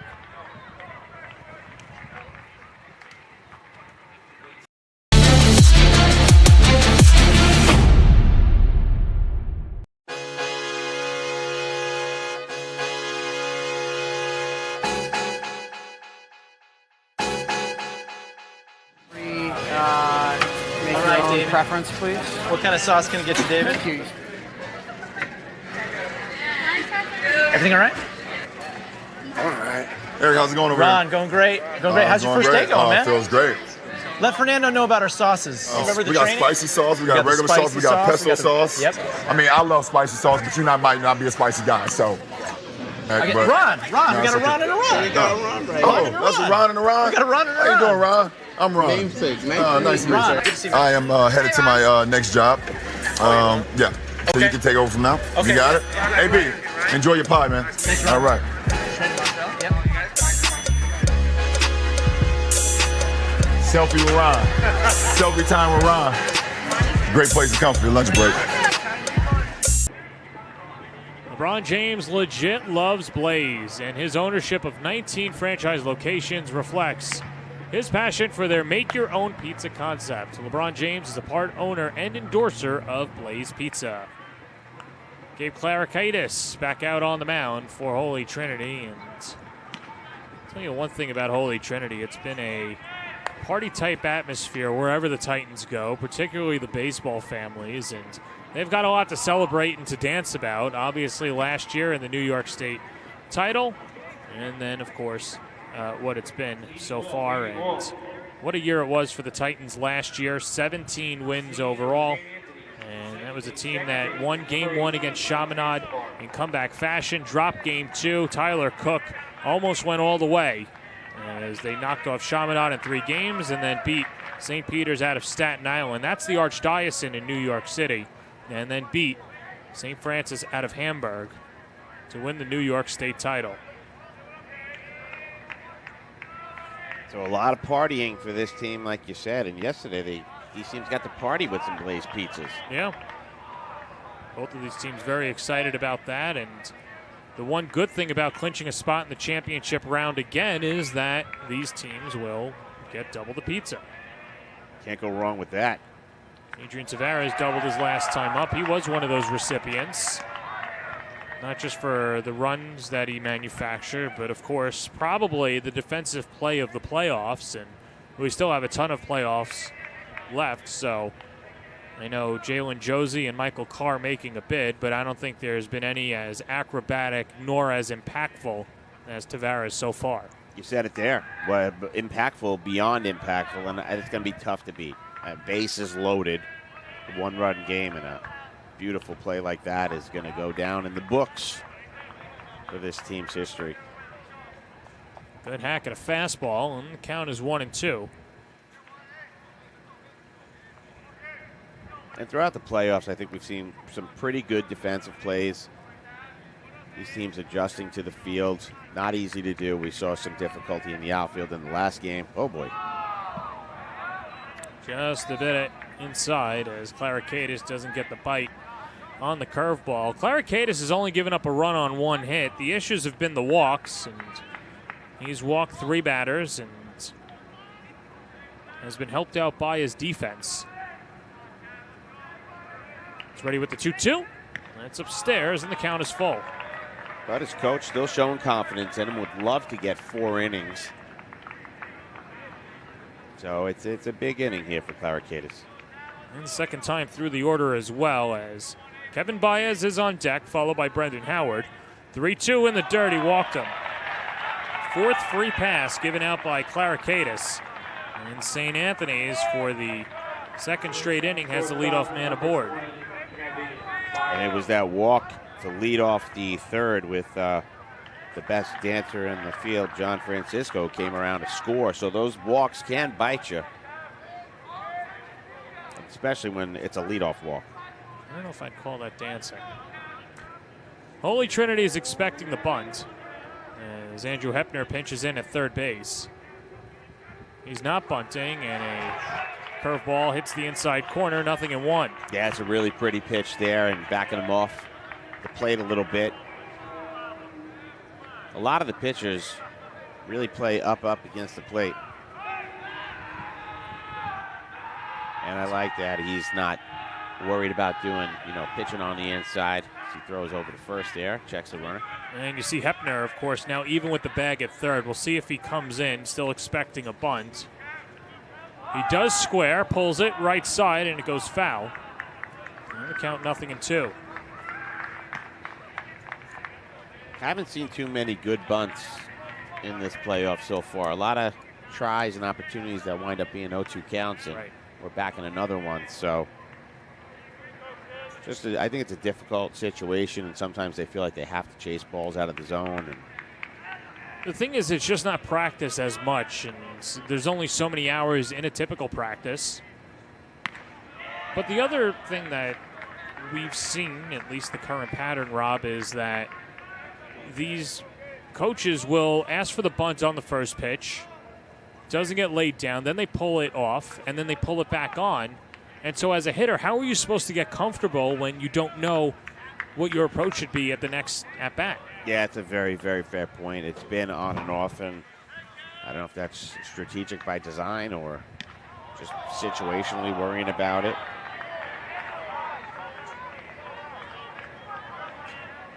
But yeah, I would say that probably a lot of coaches don't spend much time on bunting in practice.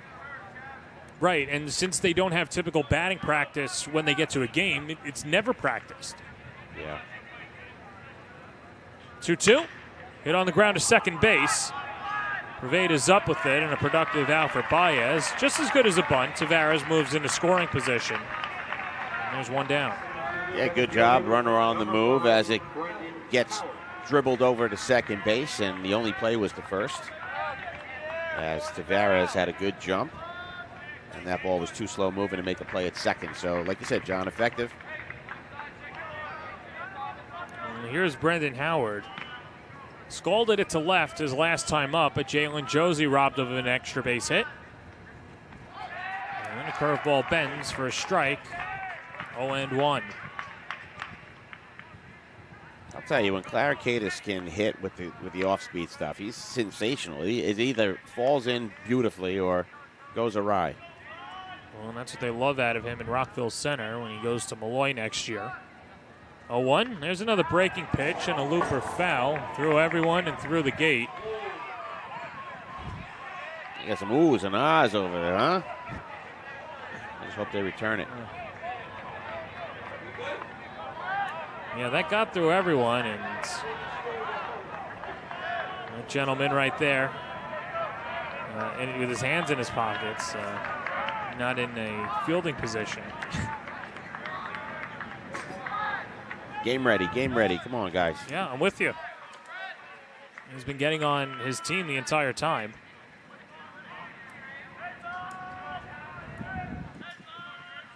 Howard, the senior from West Islip.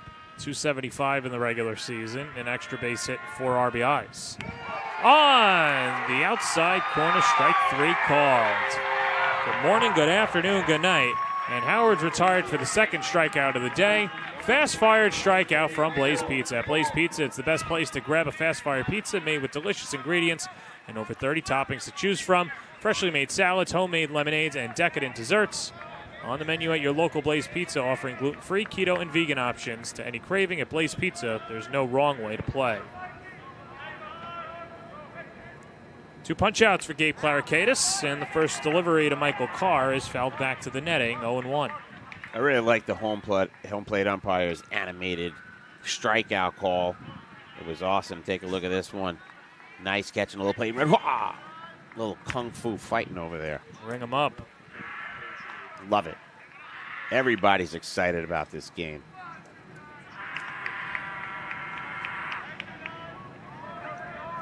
So a little bullpen action going on over there as well for Trinity.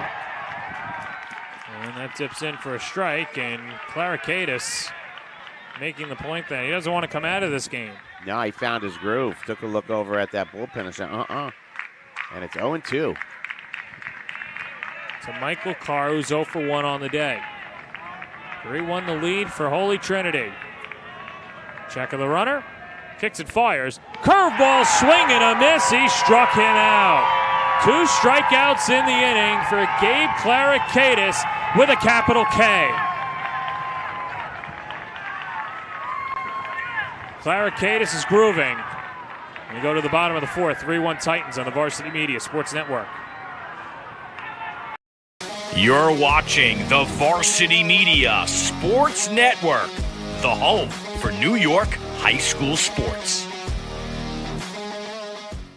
High school sports fans, Varsity Media Pass is the exclusive live stream partner of Nassau County playoffs. For semifinal and championship coverage of boys and girls lacrosse, flag football, and baseball, head to varsitymediapass.com to order. Varsity Media is the home for New York high school sports.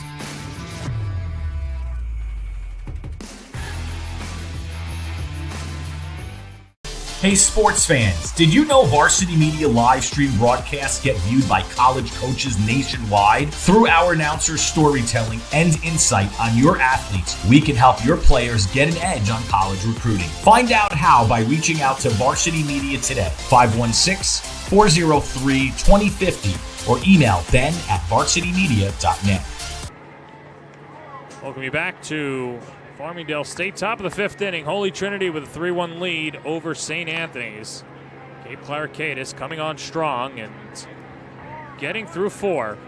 3-1 lead for the Titans as Rob, you can never count out Gabe Clarikaitis, and just when his back's against the wall, he comes out punching. Yeah, you said it. I mean, just doing everything perfect, bearing down on these batters, getting those 0-2 counts early.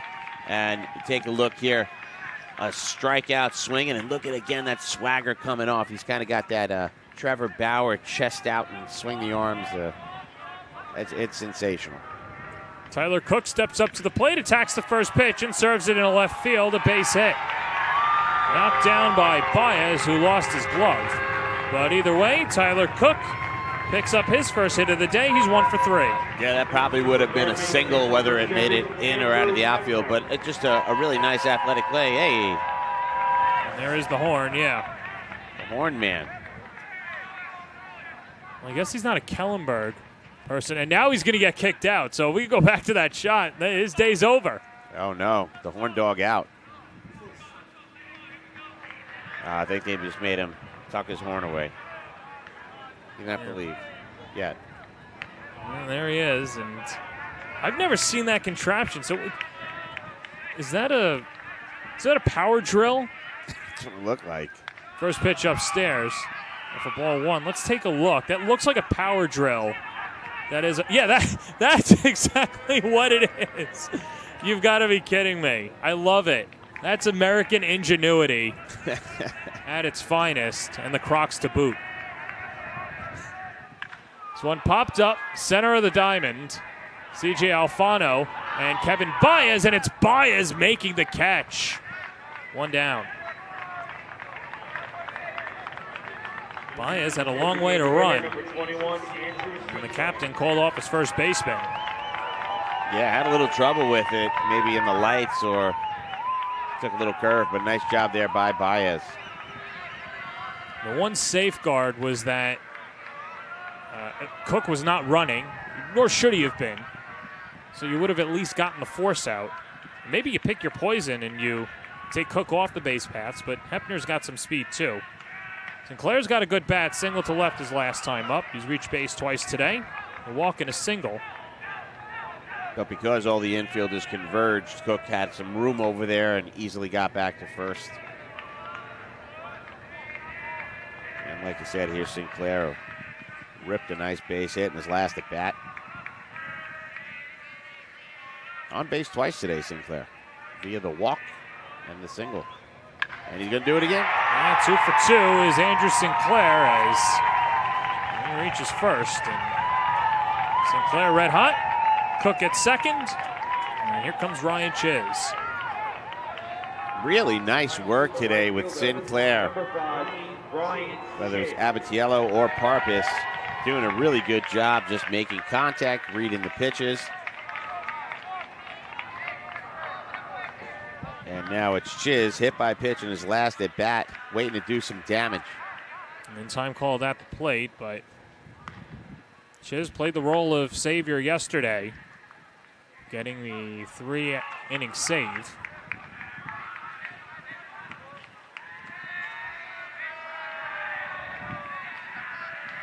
Check of the runner at second.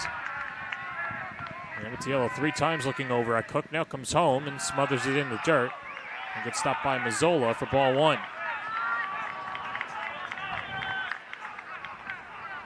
So again, Chiz, flied out in first at bat, hit by pitch. And with this 1-0 count, you know he's salivating just to knock in some runs and get that insurance for this championship team. 1-0. Darts on the outer half. Nice pitch there, catching the outside corner. I think completely caught him off guard.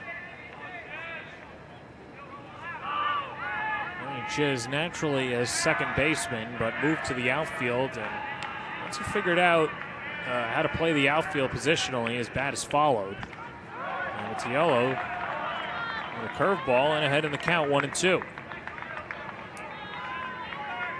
So you got to be impressed with the way Abatiello has been pitching so far. If he does get himself in a little bit of trouble, just again, composure and throwing strikes.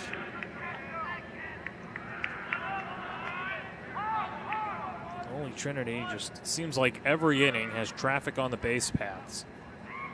Now they've done a good job of driving those runs in and have left 5 runners on base. They've got 2 ducks on the pond here. 1 ball, 2 strikes, 1 out. 3-1 lead for the Titans. Pitch, shot right back up the middle, a base hit. Cook rounds third. He's coming home. The throw from Howard up the line. Tyler Cook comes in to score. Ryan Chiz with an RBI single. 4-1 Holy Trinity. And we said it, Johnny. That's the guy you don't want up in that big spot. Laces up the middle, slowed down a little bit, hitting the bump, but finds its way into the outfield. And Cook was cooking. Very awkward slide. He came up a little lame for a second there, but his teammates helping him up, and looks like he's okay, so that's good to go. And getting chizzy with it. There he is again, throwing up the hands, and they're ready to roll. Like you just don't care. Here's Sean Atkinson, a sacrifice fly his last time up. That made it 3-0 advantage for Holy Trinity. And goes off the press box. Yeah, Atkinson got on with a hit by pitch and came around to score. Wild pitch in that inning. And then a nice sac fly to drive in Andrew Hepner in the third. Thank God the PTZ's okay. Otherwise, yeah, that would be bad. Oh. Well, that hits Atkinson, so Atkinson will reach base, and the bases are loading. He flew down to first base after that hit by pitch. That was not fast forward, folks. Second time today, and he's been hit by a pitch. And here's big Aiden Anello, the big knock his last time up. Look at him. Brandon Nimmo. Yeah, that's great. Chugging it down there like that.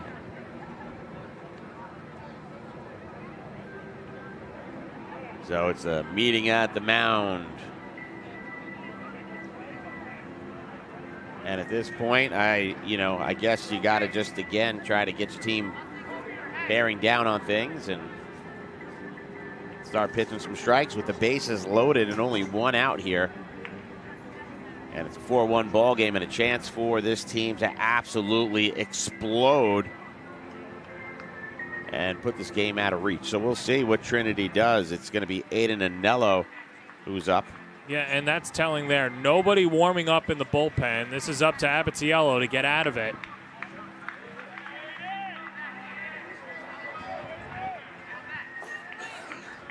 Base is full of Titans. Already a run home. Sinclair off of third. Chiz at second, Atkinson at first, and Aiden Anello got the party started with an RBI double back in the second inning. Came around to score on the RBI triple by Jaden Alvarez. First pitch inside for ball 1. Yeah, John, if you remember, he did hit into that 6-3 double play, but it was a fantastic play and a well-hit ball, so really solid contact and 2 at-bats so far. The sleeper has been awoken.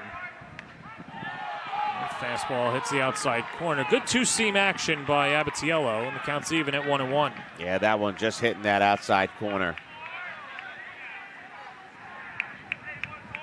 Very animated crowd here tonight. Yeah. Corners pinch in. Just outside. 2-1. I guess they're here 2 nights in a row. They're very excited. Feels like it's home now. So the crowd very, very happy. Well, unfortunately, this is the last night at Farmingdale State for the Catholic League.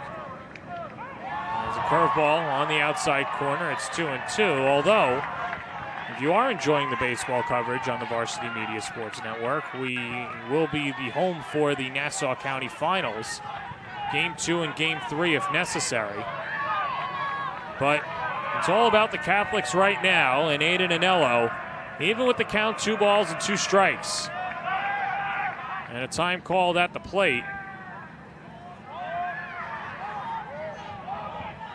Looks like there was a play on with Baez sneaking in behind Chiz, and Anello seeking that out, trying to call time. The home plate umpire reluctantly granting it to Anello. 2-2 coming. Swing and a miss. He struck him out. In fact, foul tipped into the glove of Mazzola. A big second out. Nice work there by Abatiello. And you can see a very disappointed Aiden Anello there. Wish he could have that one back. That strike in the zone and rears back and just misses it. Looks immediately back at the catcher to make sure that it was caught. It was. And again, Anello disappointed himself. He is Jalen Josie 0 for 2 so far. And a chance to bust the game open. Josie's gotten it done with his glove, now trying to get it done with his bat. First pitch right down Broadway for strike 1. And now Abatiello throwing a lot of strikes. Got the strikeout and is finding the zone. Sometimes you just need to push these pitchers, and that mound visit looming large for St. Anthony's. I think everybody in here is aware that this could be a make-or-break inning right now. 0-1. Little flare, just foul down the right field line. Getting it off the end of the bat, and it just sliced into foul territory. And I'll tell you, over there it was C.J. Alfano who started giving chase to that like he had a chance, but gotta love the hustle. Josie a ground out and a pop out. 0-2 count though, so an impressive pitching performance by Abatiello. Well, already a run home on the RBI single by Ryan Chiz. 0-2. Scalded in the air, deep center field, chasing back Howard. He's on the run, dives, can't make the catch. And this should clear the bases. Jalen Josie's on his horse. He slams on the brakes. A bases clearing triple, and the defending champs open it up. And the entire dugout out there celebrating, doing their little dance thing that they do.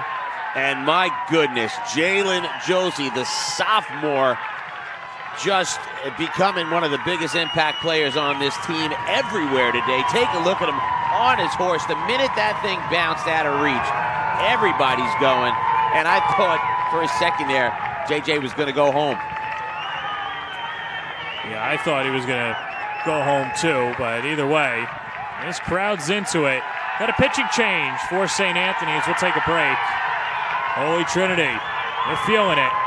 7-1 the score. Fifth inning on the Varsity Media Sports Network. You're watching the Varsity Media Sports Network, the home for New York high school sports. High school sports fans, are you following Varsity Media on our YouTube channel? For the best coverage of New York high school sports, make sure you head to youtube.com/varsity media. 3 easy steps. First, hit that like button, and then be sure to subscribe. And finally, tap that yellow bell to be notified of all of our upcoming sportscasts. Thank you for following Varsity Media on YouTube. Hey sports fans, did you know Varsity Media live stream broadcasts get viewed by college coaches nationwide? Through our announcers' storytelling and insight on your athletes, we can help your players get an edge on college recruiting. Find out how by reaching out to Varsity Media today, 516-403-2050, or email ben@varsitymedia.net. Are you a local business looking for new and creative ways to promote your company? Varsity Media offers affordable rates that can get your message across to a demographic of 18 to 54 years of age. Our follower base across social media is over 50,000 strong, and our viewership numbers per game are in the thousands. Don't blow your advertising budget on old staples like TV and radio media. Reach out to Varsity Media to get the best bang for your buck. Did you know Varsity Media now offers action photography for all sporting events? Available for individuals or teams, we'll send dedicated photographers down to field level to capture your best moments. Our rates are affordable, and our photos will leave you with lasting memories for a lifetime. Contact us today, mention this ad, and get $25 off your first order. Email ben@varsitymedia.net or call 516-403-2050. Holy Trinity able to chase Lucas Abatiello, so St. Anthony's turns to Ryan Reynolds. We saw him warm up a few times yesterday, and now we finally see some action. With his team trailing 7-1, he's 1-2 on the year, a 3.73 ERA. In 15 innings of work, hitters are hitting .226 against Ryan Reynolds, and Lucas Abatiello just couldn't get out of the inning. And he's responsible for the runner at third. Yeah, you said it. 2.1 innings pitched. Did a great job getting out of a jam in the third, and then it was 3 up, 3 down in the fourth. But in 2.1 innings, it's 1 strikeout, 4 hits, 1 hit by pitch, 4 earned runs, and responsible for the speedy Mr. Jalen Josie over at third base. He and Alvarez both legging out triples today as we get a pinch hitter, and it's Aiden Glynn. And the crowd very happy when Big Aiden Glynn stepped out. As Glynn takes outside for ball 1. Glynn hitting in the spot for Christian Proveda.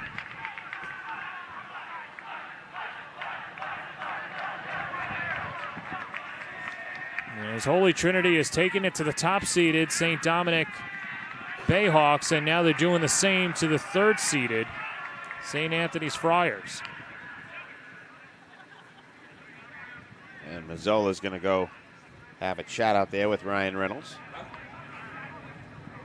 You were presumed to get on the same page signal-wise. Of course, you'll see teams as they get more and more familiar with each other will change up signs because there's a lot of gamesmanship out there. So we'll see what Glenn can do here. If he does manage to get on base, they would hit through the order, get it back to Jaden Alvarez. And Glenn takes upstairs, and the count's 2-0. Good job not biting on that one. Sometimes that high heat can fool you for sure. Especially for Glenn, who's coming in cold off the bench. No batting cages to warm up either. Loops it foul. And the count 2-1. These fans have seen a lot of action over the last couple of innings, particularly with foul balls that do not have enough velocity to get over them. Yet everyone still keeps their hands in their pockets. 2-1 pitch. Hits the inside edge. Unless they've got air horns between their crocs. Yeah. Yeah, it is. A lot of the balls, because we have this high net, have been going foul and they clear everything, but for some reason hitting the bleachers today quite a bit. 2-2 pitch. Swing and a miss. He struck him out. And Holy Trinity does some damage. They put up a 4 spot, a 7-1 lead for the Titans on the Varsity Media Sports Network. You're watching the Varsity Media Sports Network, the home for New York high school sports. Varsity Media offers live streaming services for any sport. With human beings behind the camera, you can expect the proper coverage angles during each game. We offer customizable options such as live scoreboard, multiple cameras, instant replay, graphics, and even announcers. Find out how you can save $100 off a live stream package with Varsity Media by calling 516-403-2050 or email ben@varsitymedia.net. Move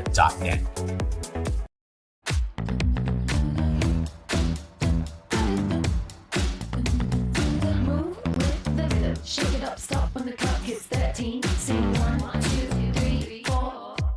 Cause no one can do it like we do it, like we do it, like we do it. Cause no one can do it like we do it, like we do it, like we do it. Cause no one can do it like we do it, like we do it, like we do it. Cause no one can do it like we do it, like we do it, like we do it.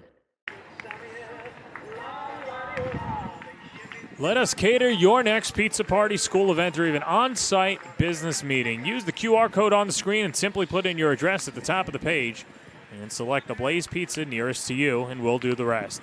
From guiding you through how much food to order to securely taking your payment and arranging a delivery professional, feeding your group just got a whole lot easier with Blaze Pizza, locations in Queens, Hicksville, Bayshore, and Yukon. Tell you what, Gabe Clarikakis, he's eating today and has really turned it on over the last few innings. In and out of danger, but he's got 3 strikeouts through the first 4 innings of work, and control has been a lot better, and he's been getting a better command of his curveball. Yeah, he's really starting to bear down on these hitters, keep them off balance, and he's finding the strike zone a lot more. And he got a lot of help behind him again, defensively, really good. And you talk about Blaze Pizza. I mean, I think that Jalen Josie's name should be Blaze. That kid on fire today. Super catch out in the outfield, and then that bases clearing triple to absolutely blow this game out.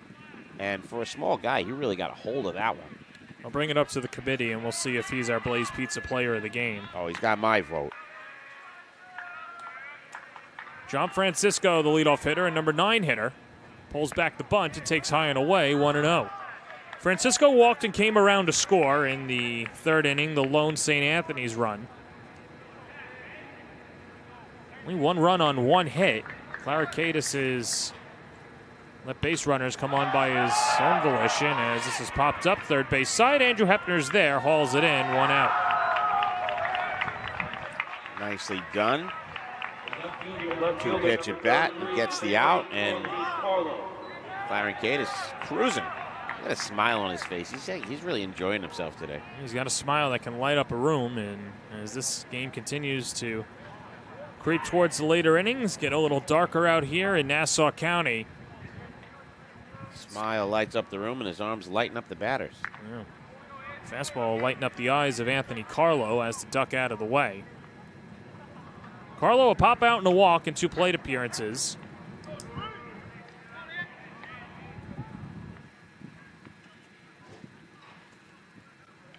And here comes the 1-0. Lifted foul towards the St. Anthony's bullpen and out of play. And good chance for Hepner, who takes the leap. And well, I thought you had it, Andrew. Guess not. And that's when you got a team that's feeling really comfortable right now, making that big leap over there. Having some fun now.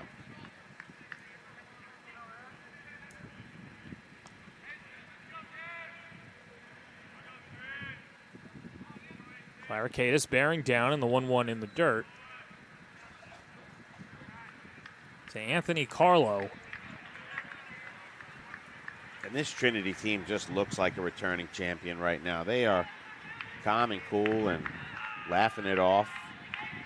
Trying to have some fun with the game, which is great. You don't want to have too much fun. Make sure you stay in it, but they just look very comfortable.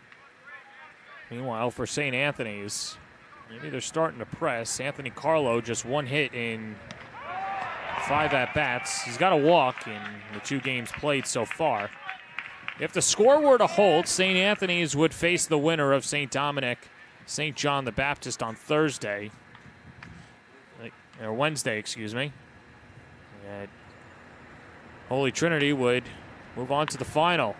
Popped up, long way to run. Tyler Cook, the catcher, keeps the mask on but can't track it down. And there was a long way to run for Hepner as well.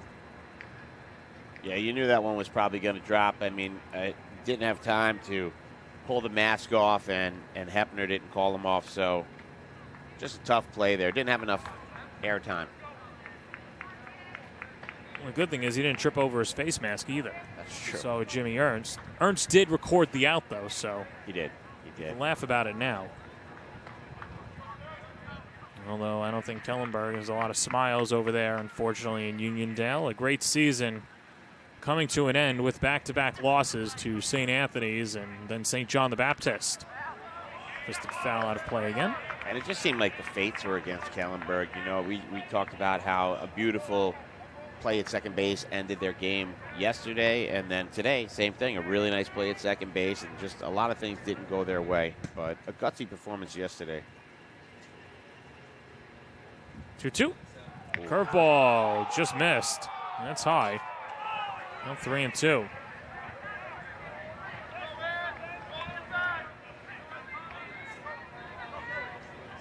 Ball had some good movement there. I guess it trailed out of the zone. And now full count here. Payoff pitch in the dirt. And a good at bat by Carlo. And the leadoff hitter in the lineup is aboard. A one-out walk, and for Clarikaitis, that's his 5th free pass, and that'll bring up C.J. Alfano. And now comes the pitching coach again. And we'll see. John Perino's been warming up sporadically in the Holy Trinity bullpen, so just because nobody is out there now doesn't necessarily mean that there is no plan afterwards, but from what we can see right now, at least from our vantage point, there's nobody there, and on confirmation, nobody in the bullpen either. As Clarikaitis, you'd imagine an extended leash, especially with a 6-run lead in the later stages of the game. Yeah, big cushion right now for Clarikaitis, and you want to make sure he's comfortable. How you feeling? You still, doing well? Let's try to get through this inning. I'd imagine this might be the last one. But he's at the heart of the order right now, and Alfano, hitless in 2 at-bats, popped up both times to shortstop.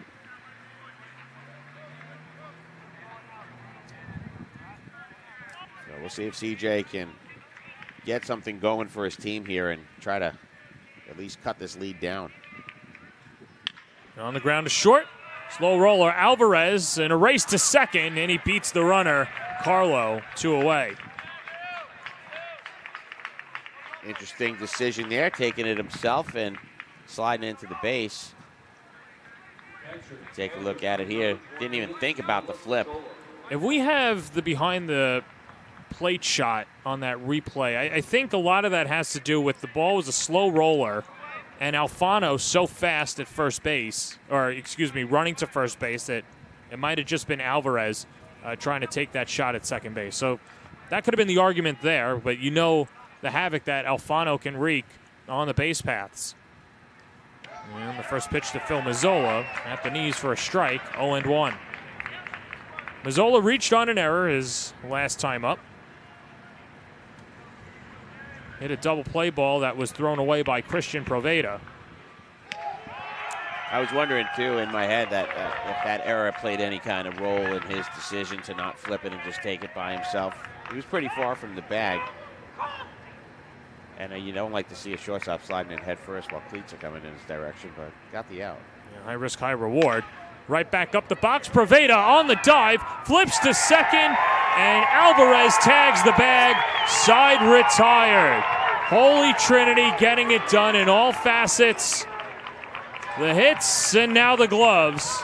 And look at this middle infield for years to come, looking to rule the NSCH SAA. 7-1 the score for the defending champs on the Varsity Media Sports Network. You're watching Varsity Media, the premier high school sports network in New York. Wait. Oh my God! Oh, hello, hi, how are you?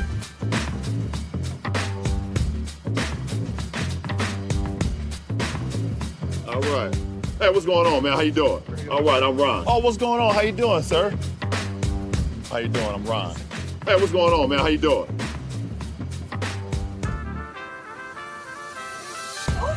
Oh, hello, hi, how are you? How you doing? Oh, my God. I'm Ron, nice to meet you. Blaze right now is offering a large shareable pizza here with real ingredients. Not frozen, none of that frozen crust, all right? Right. So I want to show you some beautiful, unique toppings that we have. Artichoke, arugula. Wow. You like that type of stuff?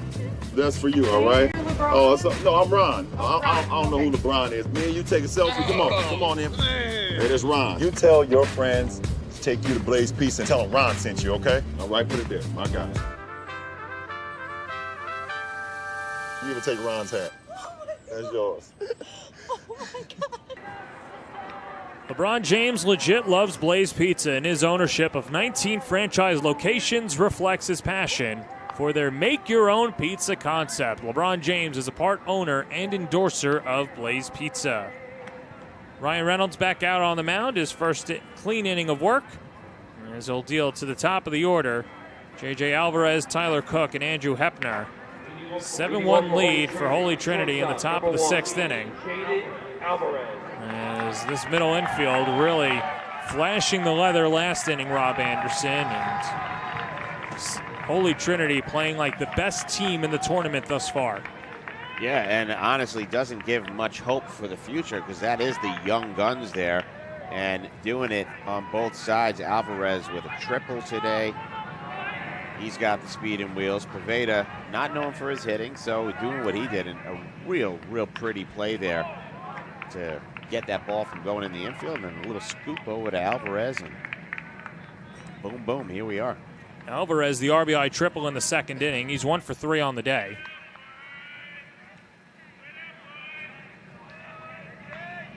No one. And there for a strike. It's 0-2. And it was Reynolds in relief of Abatiello after the big inning there, the Josie triple, and he struck out Glenn with the one battery face, and now top of the order. And time called at the plate. 7 runs on 8 hits, 1 error for Holy Trinity. St. Anthony's 1 run on 1 hit. St. Anthony's team that has not had difficulty scoring, especially over the last few weeks, and they've only been shut out once this season, a 2-0 loss to St. Francis Prep out of Brooklyn, Queens. St. Francis Prep doing a good job against the NSC HSAA this year. Knocking off St. John the Baptist, who is still alive, and St. Anthony's, regardless of how this game ends, will still be alive after this game.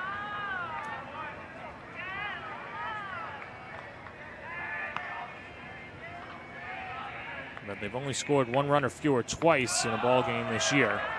A 2-1 opening day loss to Chaminade and a 2-0 loss to St. Francis Prep. As Alvarez looking to spark another rally for the Titans. And the pitch high, ball 4. Yeah, Reynolds looked like he had some pretty good control going there, and then the last 2 pitches up high out of the zone, and that's going to put the speedy Alvarez on the base. Not a guy you want over at first base. Alvarez always a threat to steal. This is a huge playoff game, so regardless of the score, they're going to continue to try to pile it on. And Tyler Cook, who has put the ball in play each time, watches a curveball dip in for strike 1. Couple of ground outs and a single to left his last time up. He came around to score, part of that 4-run 5th inning for the Titans. And Alvarez with good speed off of first. He's going. Here's the 0-1. Hit and run is on. And Cook fouls it right back. And you can see the body language. He feels he just missed it. Yeah, and either missed it, without a doubt, probably felt like he just missed it, but he also missed the chance. Alvarez had that base stolen if he ran backwards. Absolutely incredible. The speed that young man has. Great jump and fired down to second base. I'm more than impressed with this team. And you would think with some of the pieces that they lost last year that you knew they would be good, but they'd have to fill some holes. But it's really just been reloading instead of rebuilding, especially that middle infield. They had Nick Del Vecchio, who's over at LIU now and gets playing time for the Sharks. Sean Maddie. Runner goes again. The hit and run is on. Hit in the air out to left field. Anthony Carlo makes the catch, and Alvarez, who's always in fourth gear, speeds back to first. One away. Yeah, you said it. So, yeah, you'd think it would be a rebuild, but they loaded up and with some really young talent that, I mean, every part of this game, these guys can do it. You know, Cook, great defensively, great offensively. Well, and they also had Nico Quiros as well, who was a fantastic center fielder. He's playing at Thomas Jefferson. So this is a Holy Trinity team that prided itself on timely hitting, but also being strong up the middle. And so of their catcher, middle infielders, and center fielder, they're only returning Tyler Cook in his original spot from last year, as Atkinson had to learn center field and embrace that role. And then, of course, you see the young guns in Alvarez and Proveda. Yeah, they've got some, you know, they are graduating some guys this year and, you know, losing 2/3 of their outfield. Chiz and Atkinson, two solid players. Chiz, a real good playmaker. And they'll be graduating this year by returning Josie and Alvarez for a long time. And Proveda, Anello, only a junior. So a nice core returning, regardless of the guys that they're losing. Well, Andrew Hepner is taking his talents to Westchester as he'll go to Pace, future setter. And it's swept outside. And the count 1-2 to Hepner, who's got a hit, a walk, and a pop out. 3 times up at the plate. Against 2 different pitchers, and first time facing Ryan Reynolds. Runner goes, swing and a miss, throw down to second. Not in time, but they're going to call the runner out on obstruction as Hepner stepped in front of the throw by Mazzola, and it's an inning-ending double play. 7-1 the score going to the bottom of the 6th on the Varsity Media Sports Network. You're watching the Varsity Media Sports Network, the home for New York high school sports. Varsity Media offers live streaming services for any sport. With human beings behind the camera, you can expect the proper coverage angles during each game. We offer customizable options such as live scoreboard, multiple cameras, instant replay, graphics, and even announcers. Find out how you can save $100 off a live stream package with Varsity Media by calling 516-403-2050 or email ben@varsitymedia.net.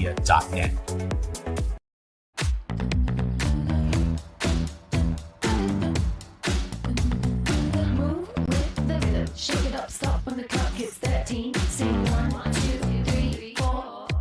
Cause no one can do it like we do it, like we do it, like we do it. Cause no one can do it like we do it, like we do it, like we do it. Cause no one can do it like we do it, like we do it, like we do it. Cause no one can do it like we do it, like we do it, like we do it. New pitcher on the mound is the aforementioned Sean Atkinson, and just like yesterday, Rob, Dan Luisi going to the outfield to get his new pitcher. And so it is Sean Atkinson looking to take the Titans home, and the new center fielder is John Hernandez, who came on yesterday, and now the defensive replacement in the late innings for the Titans, leading 7-1 in the late stage of this ball game and looking to clinch their second straight finals appearance. And we got to look at Hernandez there. He is one of the defensive replacements in this game, just a junior, and he can patrol center field after a great job out there with John Atkinson. There he is, Mr. Hernandez. Welcome to the game.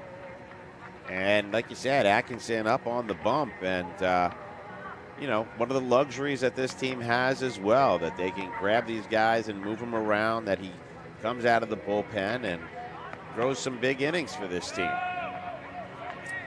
Well, that closes the book on Gabe Clarikakis. Went the first 5 innings, gave up a run on a hit, walked 5, struck out 3, and at times looked like he was at the edge and was going to be pulled, but battled his way through it. And now it's Sean Atkinson. Right now on the books to be the winning pitcher in this game, as long as Atkinson can lock this thing down and just take this team on for another championship run. I don't know what else to say. I mean, they're just doing everything right these last 2 days.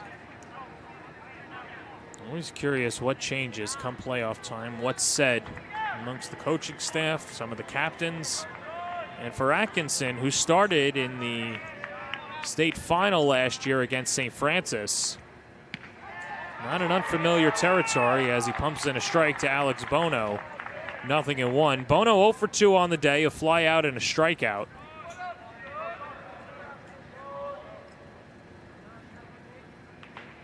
As it's slashed foul down the left field line, and 2 straight strikes out of the bullpen for Mr. Atkinson.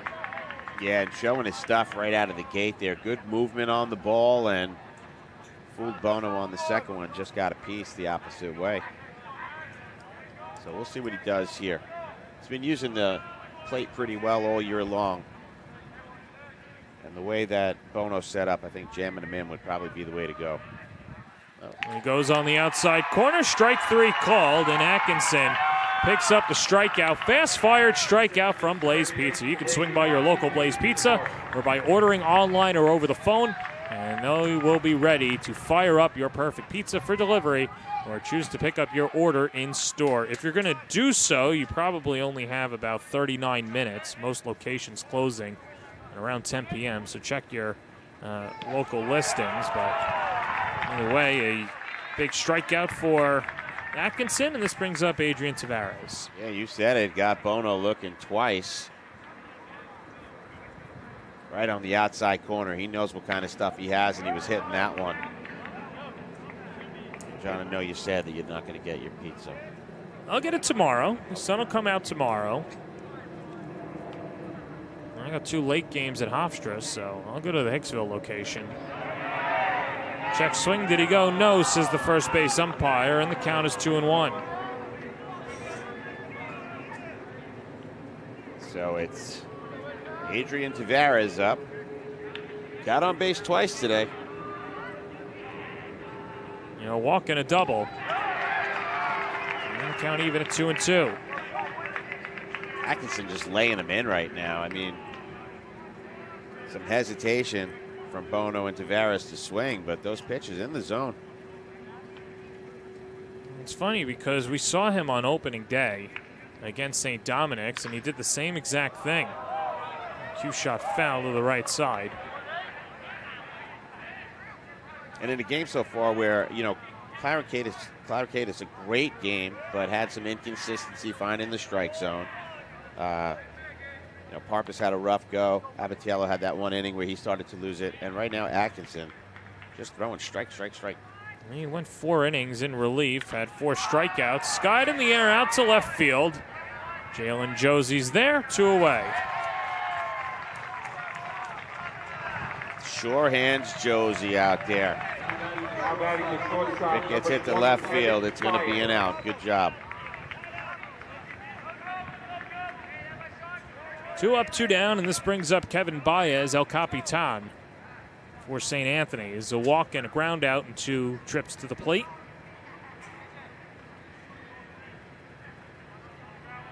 If Atkinson can retire Baez here, he would have the lower third in the order in the 7th inning.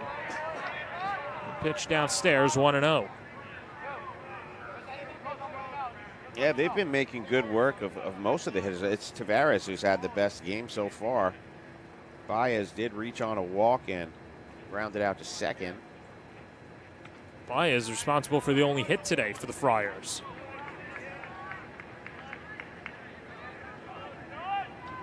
Tavares. Correct, right, yes. Right, so we got one hitter. And 2-0 skips down and in, 3-0. Jinxed him. That's all right. That happens. Well, Atkinson, who's been laying him in there, now pushed against the mat. 3-0, taking all the way on the inside corner, 3-1. Always interesting when hitters show bunt on a 3-0 count. They're basically just telling the pitcher, lay it in there. Yeah. And it's scalded to right, and Baez picks up his first hit of the day. 2-out single to right. I'll bring up Brendan Howard. All right, so Baez reaching base twice now. This time via the hit with 2 outs, like you said, and it's going to be Howard. Howard flew out to left field and struck out looking in his last at-bat. This is his third go-around here. First time facing Atkinson, obviously.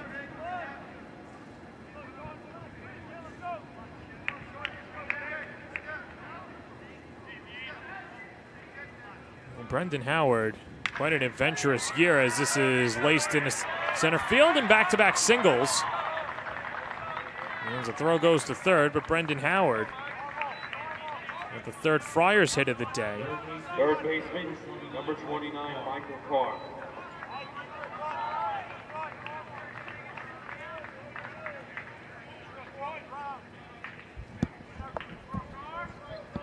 Yeah, so now Carr going to try to get this run across.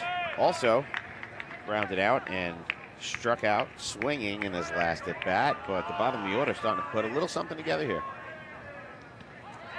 As Michael Carr takes a strike. What I was going to say with Brendan Howard over at first base before was that, he hurt his hand 6 weeks ago, so he missed significant time. And Paul Parcelano saying it's basically like acquiring a big bat at the deadline, and he's starting to round into form. And I know that's been a struggle offensively tonight for St. Anthony's, but they're going to be a tough out against St. John the Baptist and presumptively against against whoever they play, either St. John the Baptist or St. Dominic, and would look for a rematch against Holy Trinity. No balls, 2 strikes, 2 outs. Curveball in there, strike 3 called. Atkinson strikes out a pair in the inning as we go to the 7th. 7-1 Holy Trinity on the Varsity Media Sports Network. You're watching Varsity Media, New York's premier high school sports network. High school sports fans, Varsity Media Pass is the exclusive live stream partner of Nassau County Playoffs. For semifinal and championship coverage of boys and girls lacrosse, flag football, and baseball, head to varsitymediapass.com to order. Varsity Media is the home for New York high school sports.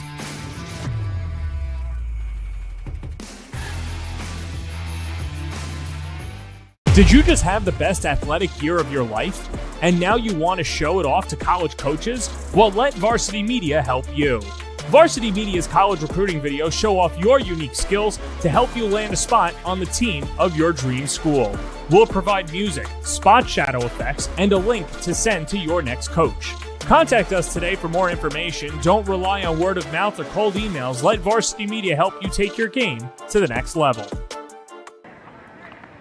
Little chilly here at Farmingdale State, but the Holy Trinity faithful out in full force and enjoying what they're seeing. A 7-1 lead for the Titans. With Farmingdale State College and Holy Trinity looking for another finals appearance. Sitting pretty with a 7-1 lead, Rob Anderson, as it'll be the heart of the order, 4-5-6 due up for Holy Trinity. Yeah, not the part of the order that St. Anthony's wants to see right now, especially as successful as they've been, starting out with Andrew Sinclair getting on all 3 appearances so far at the plate. A walk and 2 singles, came around to score in that last inning. And, yeah, John, the faithful are out there. The hoodies are starting to go on. It's crazy that the 4 o'clock game started at 72 degrees and now it's 50. Speaking of fashionistas, there's Ron Pierre. If we could get a look at the kicks on Pierre. He doesn't have his Crocs on tonight, but I know that he probably lent it to the gentleman with the horn. He's got the Lego shoes out there if he gives a look at the camera, but we'll look at it later. But you got to see it in person. Basically, his shoelaces look like Legos. And Ron, you couldn't even give us a wave over there? Just a little smile, something. To be fair to Ron, it's been tough. There you go. He's got the wave. That's there he is. Wave. Yeah, well, we don't see it on camera. There he is. Oh, There's Ron trying to start a wave, and that's been the microcosm of his week. Of course, that's how he's dealing with the Knicks loss yesterday and just trying to sing through it. Keep singing, Ronnie. It'll get better. They'll be okay. Or they won't. We don't know. Here's Drew Sinclair, a couple of hits in 3 plate appearances. And a walk in the first inning, and both of his hits to left field. And waves and misses at a first pitch fastball out of the arm of Ryan Reynolds. Or check that new pitcher for St. Anthony's is Joe Pritchard, the senior. So Pritchard just trying to throw up a scoreless frame for St. Anthony's.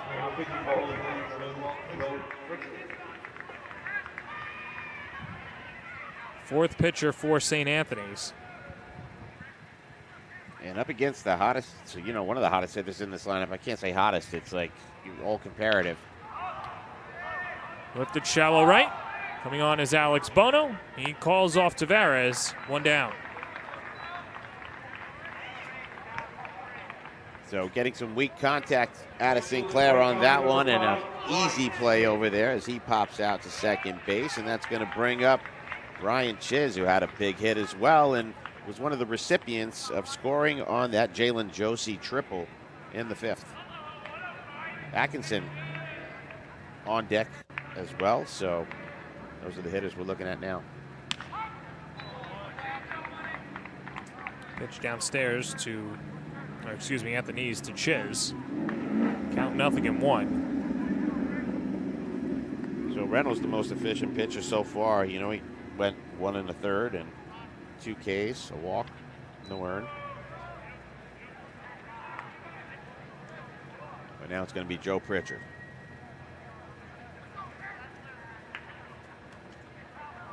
Pritchard, good velocity, a senior for St. Anthony's. And the 1-1 in the dirt. 2-1.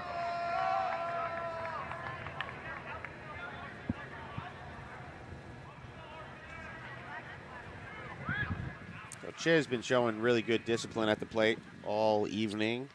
Seeing a lot of pitches. Got hit by a pitch in a second at bat. Here comes the 2-1. That's downstairs. And the count 3-1. You got to admire that they're still staying very disciplined, playing their game. Doesn't matter what the score is. Good hitters count. And the 3-1, wave and a miss. And counts run full. Yeah, and that one found the plate. Probably wishes he could have that one back swung over the top of it. Looked like he pulled his head out a little bit on it, but that was definitely a hittable pitch there for Ryan Chiz. In the bottom of the inning for St. Anthony's, they'll have 9-1-2 due up against Sean Atkinson as Chiz is aboard with a 1-out walk.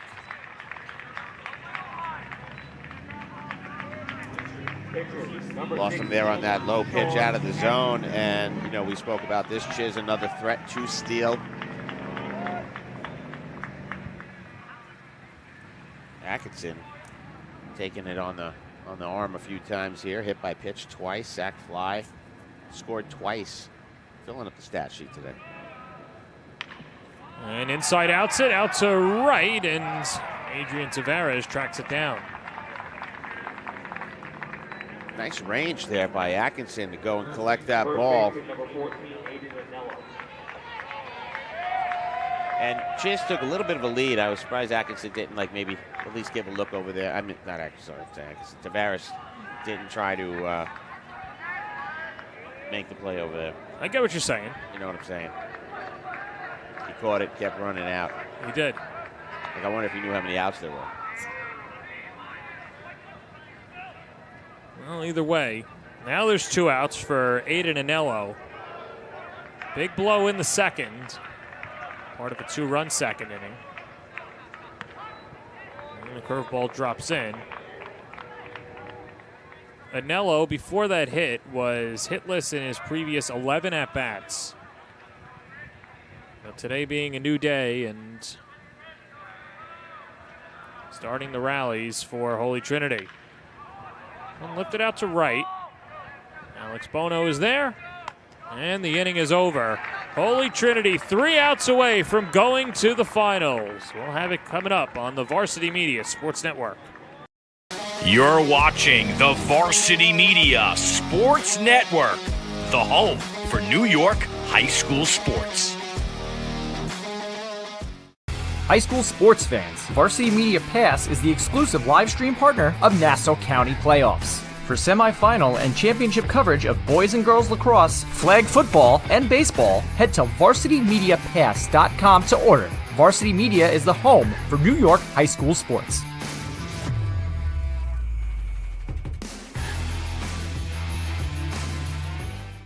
Hey sports fans, did you know Varsity Media live stream broadcasts get viewed by college coaches nationwide? Through our announcers' storytelling and insight on your athletes, we can help your players get an edge on college recruiting. Find out how by reaching out to Varsity Media today, 516-403-2050, or email ben@varsitymedia.net. Bottom of the 7th inning here, a 7-1 lead for Holy Trinity. Sean Atkinson 3 outs away for pushing his team back to the NSCH SAA final. It'll be John Francisco, the DH, Anthony Carlo, and CJ Alfano due up for St. Anthony's.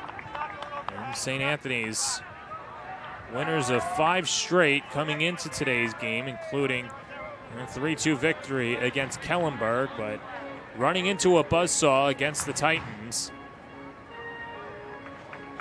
As Atkinson back out on the mound to face John Francisco, who's 0 for 1 with a walk today. There is Victor Acosta in the crutches. We saw him take a ball off his front foot yesterday, and we don't know what the timetable is, but you'd have to presume he's out at least the Long Island portion of it. Of course, a cast on his right foot. That's lined into left field, a base hit, and John Francisco greets Atkinson with a leadoff single. And first pitch swinging, and it's wise. I mean, I think that the mission is clear on what Atkinson wants to do, which is throw strikes, which is why in the last inning he gave up 2 hits and struck out 2. He's laying them in over the plate. They're going to hit it. Hope his defense can make some plays, but there, John Francisco getting the better of him for a leadoff single. Anthony Carlo, a couple of walks in 3 plate appearances and a pop out as well.